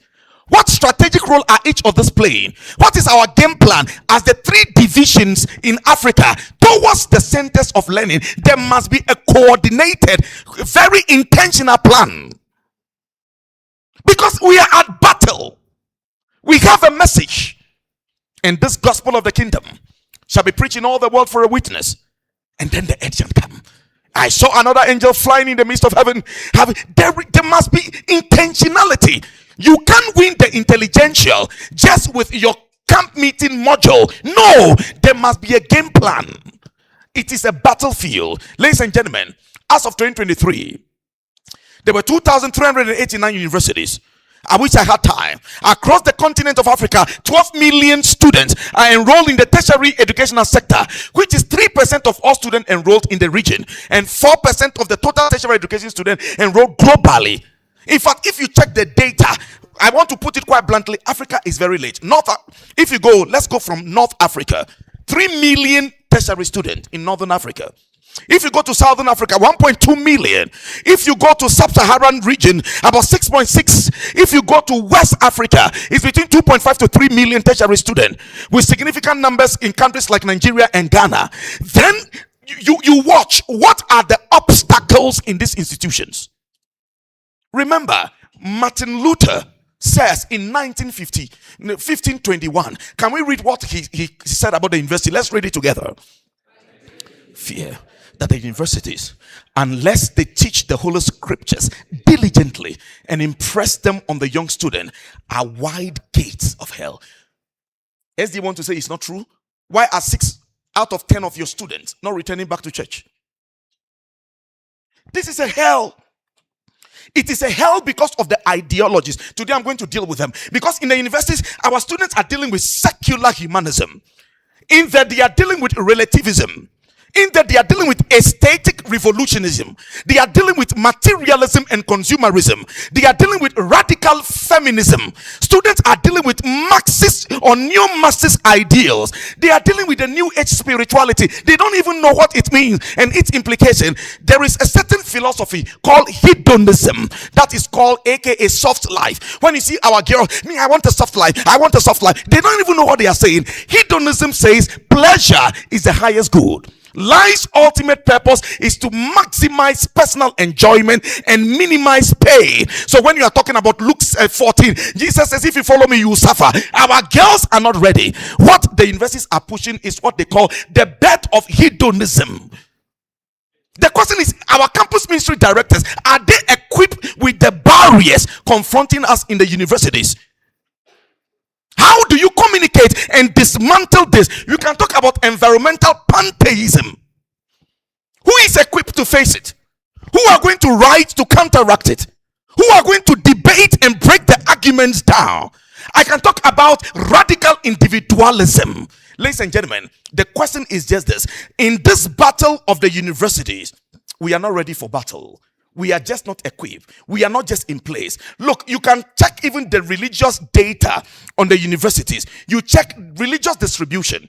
Look, if you check 6.16 million students in tertiary institutions in Africa are likely to be students. Just 49.3. In there, they have about 30 to 40% are Protestant. Then Catholics about 20 to 25%. Then other Christian denominations, SDA, Orthodox, 5 to 10%. You break it down. Protestant churches hold this number. What is our demography? What is the data saying? Adventism is about 2 to 4% of the entire Adventist population, university student population across. I'm quoting UNESCO. So which data are we even working with? Which brain is behind the strategy? How do we redeem the university? What is the framework? What is the master plan? I commend the church leaders. This is a brilliant idea. From here, we need to move to the next. The next we need to move is that we need to pull together all university or tertiary students in Kenya. And guess what? When you are going to do it, get the videos, get the pictures. That is the way you tell the world your story. So that when you go to GC, they know you are working. Kenyans, you don't know how to tell your story. Did you see the division elections? Kenya was not featured. I was mad. West Africans are very strategic. Even if they go to toilet small, they will blow horns. Jesus said, let your light shine. Tell somebody, let's get serious. Tell somebody, let's be strategic. No, I didn't hear you. Tell somebody, let's be strategic. For example, this meeting now, Kenyans are very high on X. It should be trending. I will show you tomorrow. We did a program like this. By the time we are done, the General Conference picked my personal post, 2017, 2018. General Conference took note of it. There is a way to do the algorithm, and they need to pay attention. You are so much spiritual. You are living in a world. We are not yet in heaven. You don't get it. So you are the monkeys, you are working, bamboo is chopping. Yo, you don't get that. These people are too holy in Kenya. They don't understand what I'm saying.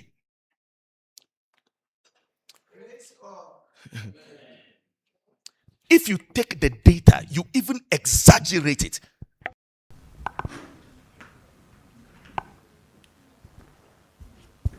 For our next speaker, ladies should actually be clapping louder because we have women in technology. This is a club that is led by Shanik Ngaira. A round of applause, please.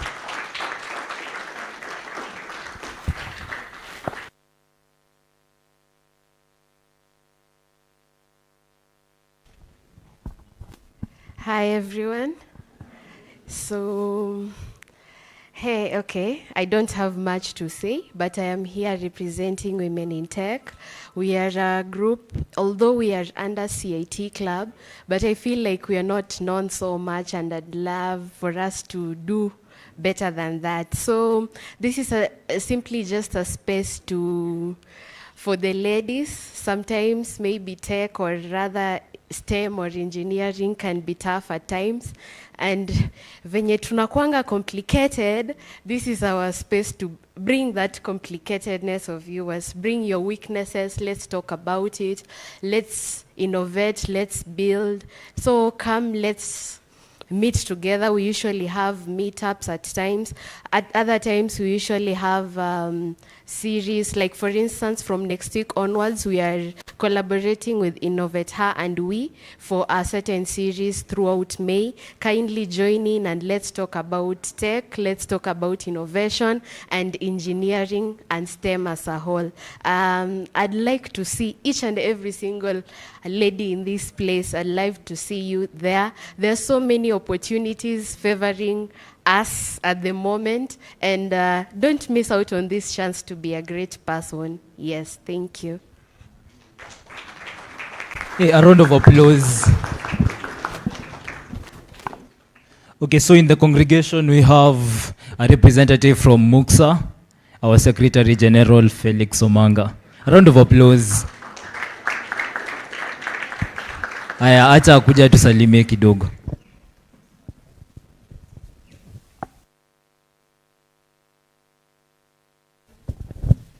Good afternoon, ladies and gentlemen.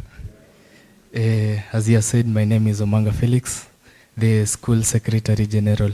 I'm happy to see you guys. I think it's a great initiative.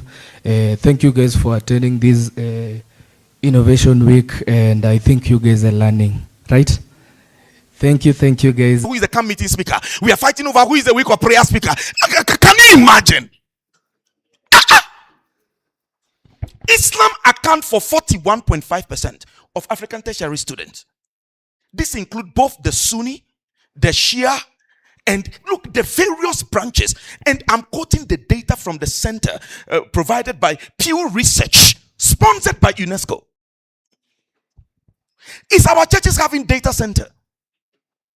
Whereby they are looking at the data that our mission is not just Holy Spirit is a basis, biblical is a basis, but where is the data?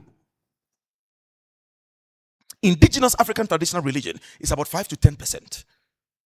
Secular non-religious people, they are also growing. The agnostics, those who are they are growing, and the rest of them. Look, I can take you to Shintoism.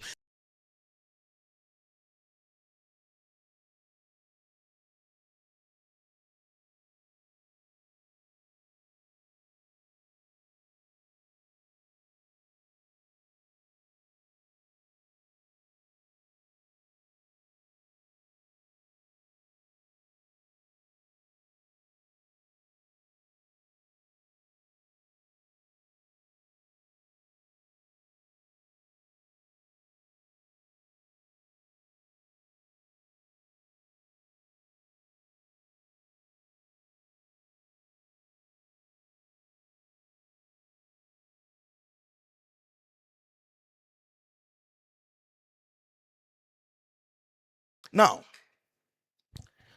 I have gone to research 10 powerful things non-Christian religions and non-religious groups are doing on university campuses while Christians are asleep. Number one, they normalize their beliefs in curriculum and culture. So what they've done is that, hey, come. Your African traditional religion, be top of your class. When you become top of your class, in writing the curriculum of University of Kenyatta, they should put a place. Africans, we're Africans. We need to have some understanding of African traditional religion. You are a professor with your title. Push! So they normalize their beliefs. And this is being pushed by Islamic, humanist, LGBTQ, Eastern spiritualists. They are pushing an agenda. Do you know in the past when they say somebody said they are gays and lesbian, it sounds so weird. Now does it anymore? No. This is what they have done. They normalize their beliefs in curriculum and culture. I'm saying it is a war. It's a battlefield. So when we do, guess the things we are fighting over. Who is the executive secretary? Who is the president? No, please. That's why I resigned. I said, call me layman. I'm okay. Call me layman. Because everything you do, it has, he wants to go to the GC. He wants to go to the that. No. I was the youngest union director in my conference. I resigned. I could have been at the GC at this time. But by the grace of God, with the greatest of respect. Dirty politics. I woke up one day and said, I can't take it. I said, you know what, Mr. President? I'm done. I spoke to my wife. My wife agreed. I said, I'm done. Here's the letter. I'm done. 8 years. My letter has not been approved, but I've resigned.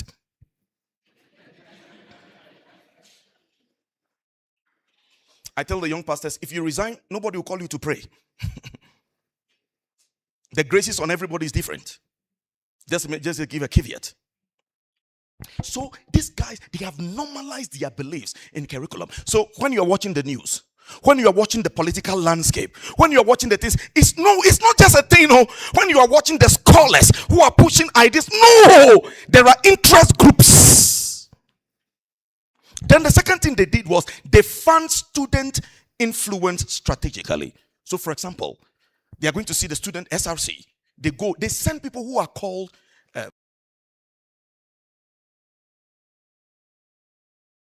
influence centers. So, for example, Islam is going to go to the campus and say, hey, look for the 10 brilliant, most confident and very aggressive and controversial, yet brilliant mind on campus. They are going to pitch an Islamic funding towards them. The same thing China does in Europe. What they do is that they pick Africans' brilliant brain. We call it the Nebuchadnezzar principle. They will fund you. When they fund you, you go to Europe, you go to China, you come back. Then they say, I'm a Harvard trained. What happens is that you become very soft towards the policies of America. You become so soft towards the Chinese policy. They have brainwashed your system. You are not aggressive again because you have. This is what they do. They fund student influence. We want to make you a voice on this campus. And guess what?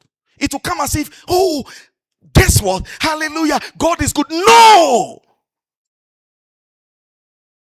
Then they are going to, we are having a program, is in Berlin. And among all the students in Africa, we have chosen this person to represent, unbeknownst to us. And pastors will come here, we say, is God not good? Guess what has happened? No, somebody is funding student influence. And do you know what we are doing? Whilst they are funding that, we are singing, hey, day, day, day, day. Day, day, day, day, day. Da da da. My daughter liked this song so much. She made me to. Every day she's playing it. Whilst they are thinking, I say, when evil men plot, good men must do hard. Somebody say plan. When evil men plot, good men must do hard. So these guys are funding student influence. And whilst they are doing it, we are at our camp meeting, singing the same song, doing the same chapati and ugali, and fighting over who is the district pastor, who is pastoring Nairobi Central Church, who is pastoring Kisii Central Church, why is this person, why are they like, look at the games we are playing, monkey games.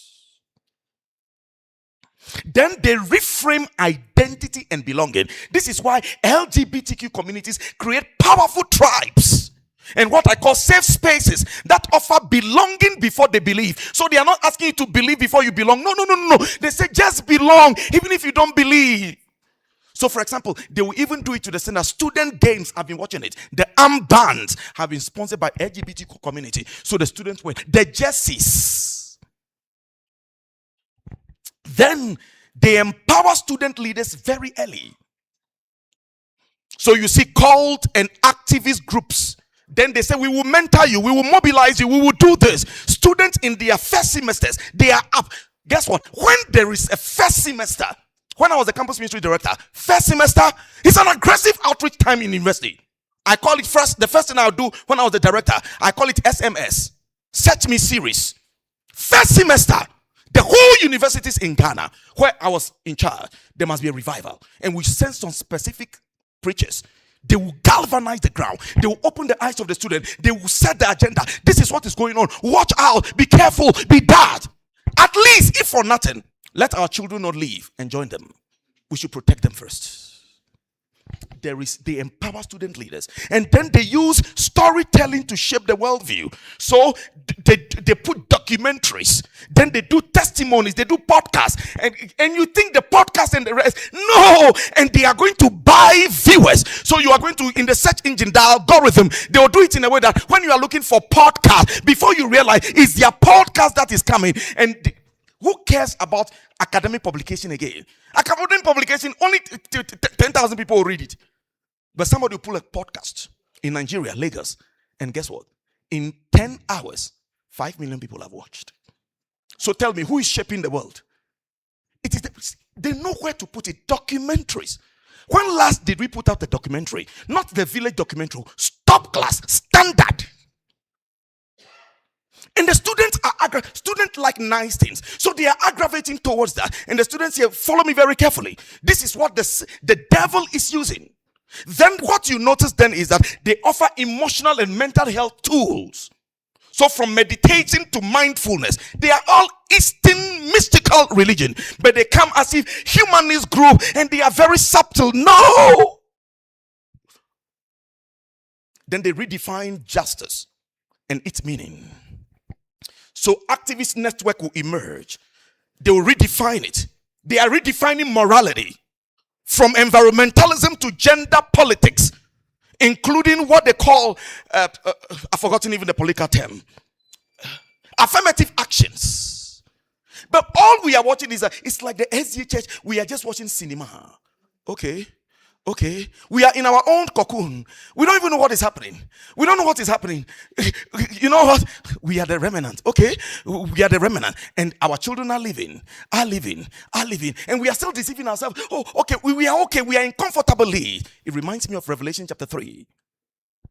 You are naked, yet you don't even know. You are wretched, yet you don't even know. Anyone who dare challenges us that we are not doing well, no, you can't be talking against the church that way. It is God's church. No, we are losing ground in the battle. These guys are bold in public space. So guess what? Muslim prayers are becoming public. In the past, it was not. Oh! Today, was I not doing the students? You remember my friend in the yellow? You know, if you get it. I ask, if you are not a Seventh-day Adventist, what will you be? I say, I'll be a Muslim. And I said, this guy has an agenda to marry 4 wives. Please, the girls, watch out. We laughed at it. But the point is, what Islam has done is, they've introduced the Muslim press. And 2 people say they wish to be Muslims if they are not Adventist. Don't take it lightly. For that to happen to the point that our young people will feel, if I'm not SE, I'll be a Muslim. And do you know what they said? They said, whether God does, they are very faithful with their destiny. Muslim prayers, the pride marches, the interfaith festivals, these guys are up to something. They are planning. Then they begin to celebrate diversity. Other faith and secular groups, they affirm multicultural identities and global perspective. Before you realize, Christianity is often seen as Western, it's seen as narrow, it's seen as intolerant. Then the arguments are on, is the Bible even justify? A whole lot. There is a war. And SDs don't have the lesser heads who will speak, articulate the Adventist position well. Those who write, those who do podcasts, those who do this, there must be a whole within our strategy groups. How do we protect the university student? Remember, there is a battle for their soul. Here are our key authors. Here are our key this. Forget the people's weaknesses. Focus on their strength. We are at war, but there is cannibalism. We hit ourselves, we eat ourselves, we undermine ourselves. By the time we are done, there is nothing left. Everybody's tired. Then they create future networks of power. Look, I don't have the time. See, when you go to the universities, let me give you 5. Sundays, there are buses that are picking university students to churches. Free. SDAs are still taking the tithe from the students. You didn't hear me. I know after this you won't invite me again, but it's okay. Hear me. These guys, do you know in University of Michigan, even when the SDA church was doing its best those days, our budget was $200,000. The Catholic Church's budget was $5 million. But do you know what we do again? Bringing all the tithe into the store, house and prove me now, said the Lord. The students don't have a place of worship. The church headquarters still takes the tithe and tell them God is with you. Whilst other churches are sending buses, sending food, sending this, because they want to protect this intelligential. When I became the union president, we took a decision. 50% of the offering and the tithe must stay in the fellowships. I articulated it at the executive committee, back it with data, and told them its benefit. The whole student group were in uproar. Finally, Kenya must begin to think through it. The charismatics are sending money, so they will bring Sita, who send a bus to bring the children. And they are telling their church members, when you are coming, bring 2 or 1 of your friends who are not members. Did one of you not tell me, the students, you went to Sitam? Well, another one, you went to Sitam. When you went to Sitam, you were so pleased with their youth program and strategy. Do you know what we are still doing? Father Abraham, have many sons. Many sons of Father Abraham. Good up. I am one of the giddy, and so are you. Hey, guys, forget it. Guess what? This first session is just to tell us there is a battle. We are not thinking, myself inclusive. We are losing. Jesus is being embarrassed Where are the thinkers? When I became the campus ministry director, I'll share it in the evening or tomorrow morning. We set up a lay committee, chaired by a lay person. I was so happy to see elder lay people. And I sold 5 years, 5 key agenda. And the cost in less than 100 days, guess how much was raised? $400,000. The church in her life can never raise that aside tithe and offering. You must know how to articulate it. You must know how to show it. So we experimented some things in 6 months and brought results. Where the church used to go, they baptize people, leave. We did campaigns. We call it Bible lecture series. We don't call it campus campaign. And I'm daring Kenya, in your major institutions, this or next year, the lay professionals, if you want to fund campaigns, stop funding campaign in kisses and the rest. No, send it to the universities. And it must be well done. Classic, top class, decent place, air condition. Don't call it crusade. Call it Bible lecture series. You articulate Adventist evangelistic belief system in a very engaging manner. And when those students are being warned, do you know that Dr. Pipim was one on university campus? He was not an Adventist. SDA people blew his mind. He said, who are these people? I must join them. I know 10 major leaders of our church who changed Adventism. They were not Adventists. They were one on university campus. How many of them are still there? The next Supreme Court judges are there. The next president are there. But the question is, do we even understand what is at play? I feel like this moment, I'm going to end it halfway. I think my time is far gone. Let me make mention of this quickly, and then I want us to pray briefly. Look, why must the church take the universities as a major mission field? Let me mention them. Number one, because universities are the factories of future leaders.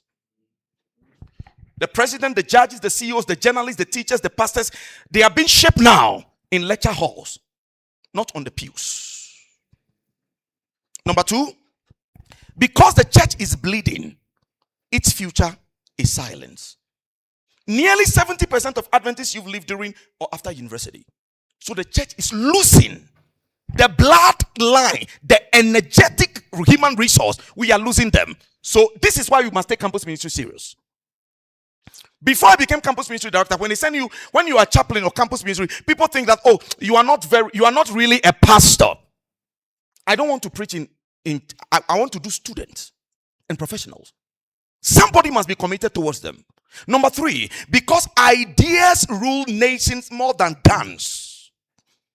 It is on the university ideas are being shaped. So a single university course can redefine morality, redefine identity. So we must be in the space and be deliberate. Why must the church take campus ministry serious? Because campus is the new pulpit. It is like the new TED Talks. The university lectures reach more minds than Sabbath school sermons. And Sabbath sermons. Who cares about your Sabbath sermons? Get to the universities. That is the new pulpit. Because most students are asking God-sized questions. Who am I? Why am I here? They are asking, what is truth? These are spiritual questions. Christians can't even offer compelling answers. They are asking them, just believe, just believe. No, they will not just believe. Why must we take campus ministry serious? Because university life is a crisis point for faith. Young people are confused. They don't know what to do. A lot of things are pushing. Their hormones are even fighting them. Now they are fighting their own morality. Honey constantly. Because of their age bracket. Now they are also suffering with a lot of things shaping them. And we can't leave them and just be focusing on, I'm a district pastor. The church must send a chunk of money to the universities. Somebody should say an amen. Why must we? Because we cannot disciple nations without discipling campuses.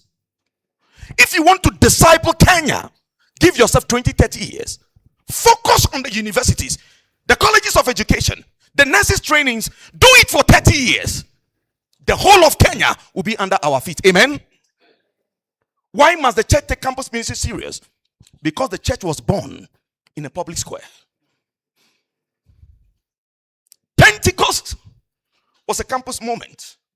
Diverse language, global audience, bold preachers. This is what university is like. People from different nations, kindred, tongue, and people. In one university, you find almost every ethnic group, 20 different nations, all gathered. The lady who joined, and Christiana, who was part of those who went to the moon, was at the University of Ghana. When she got to the moon, the flag she took out after her national flag was the Ghana flag. In the University of Ghana, nobody knew such a global astronaut was in the class. Imagine we had one here. Lastly, because if we don't send the light, darkness will organize first. Nature abhors vacuum. And since we decided not to play big role in the universities, people have taken over. And because revival that avoid campuses will die in the church basements.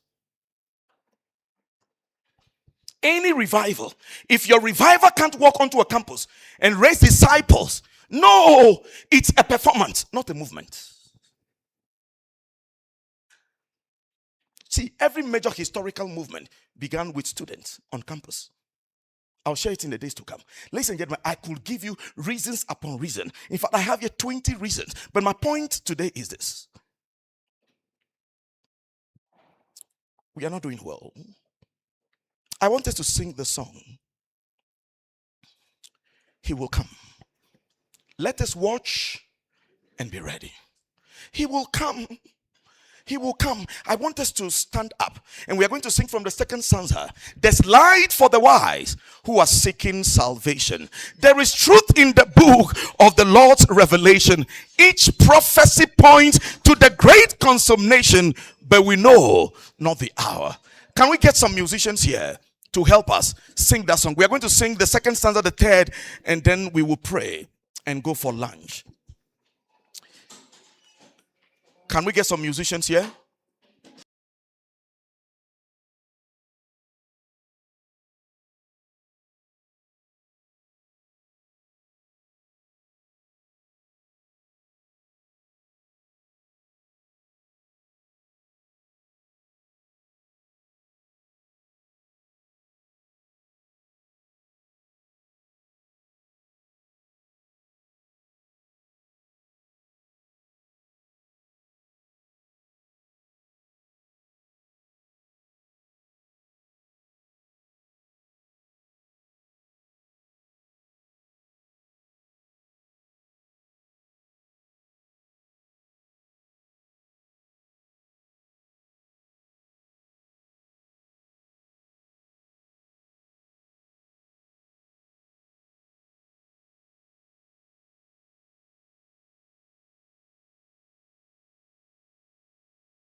Nyanzi, is she around? Judy Nyanzi, where are you? Judy.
Eternity is at stake.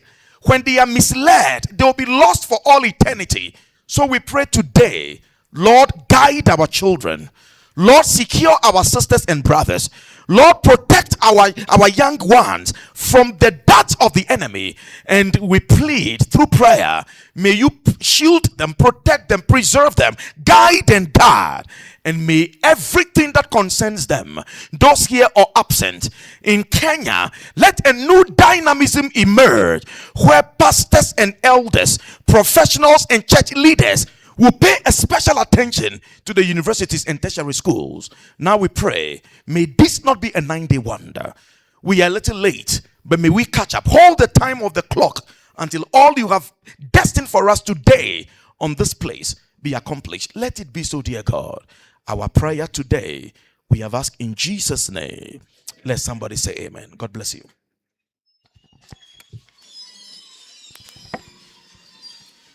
As I go to sit down, if you're a university student, we are amalgamating all Adventist university students from different nations, about 42 nations. If you are interested to be mentored, you want to be receiving materials that to protect you, that to shield you, you can send a message to that number and say, I am in. I am in. I am in.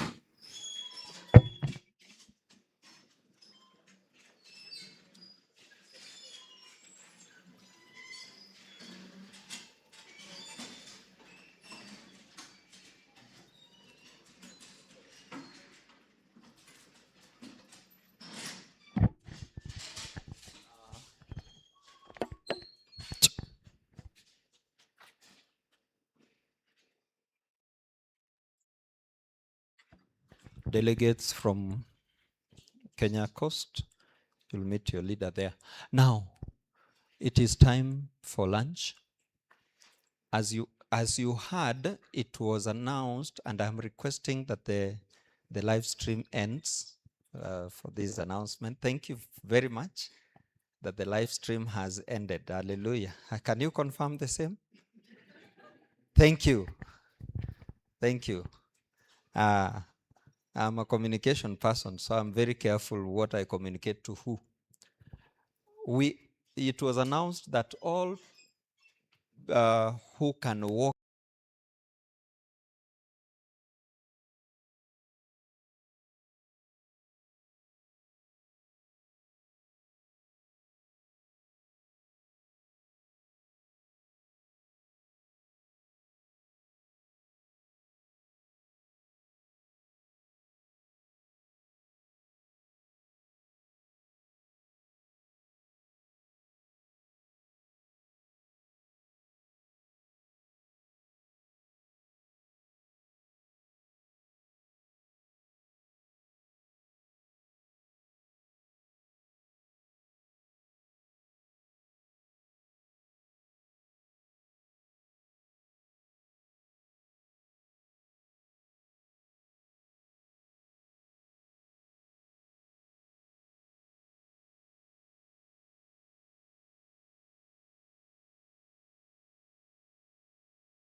having come to chip in and to give a hand in the success of this event.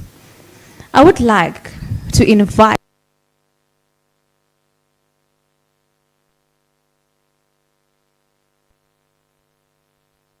So ladies and gentlemen, a round loud applause for all of them for participating.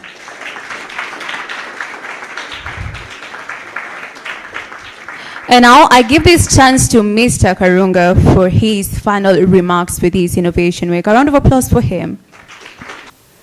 Beautiful afternoon as we, excuse me, as we come to a close of a very successful 3 days.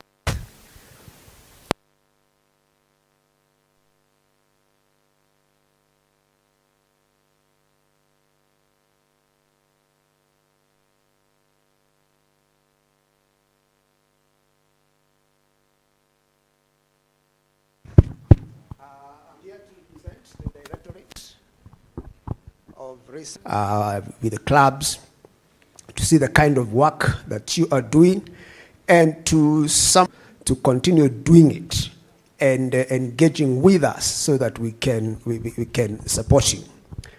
So before I do say a particular word of encouragement to you,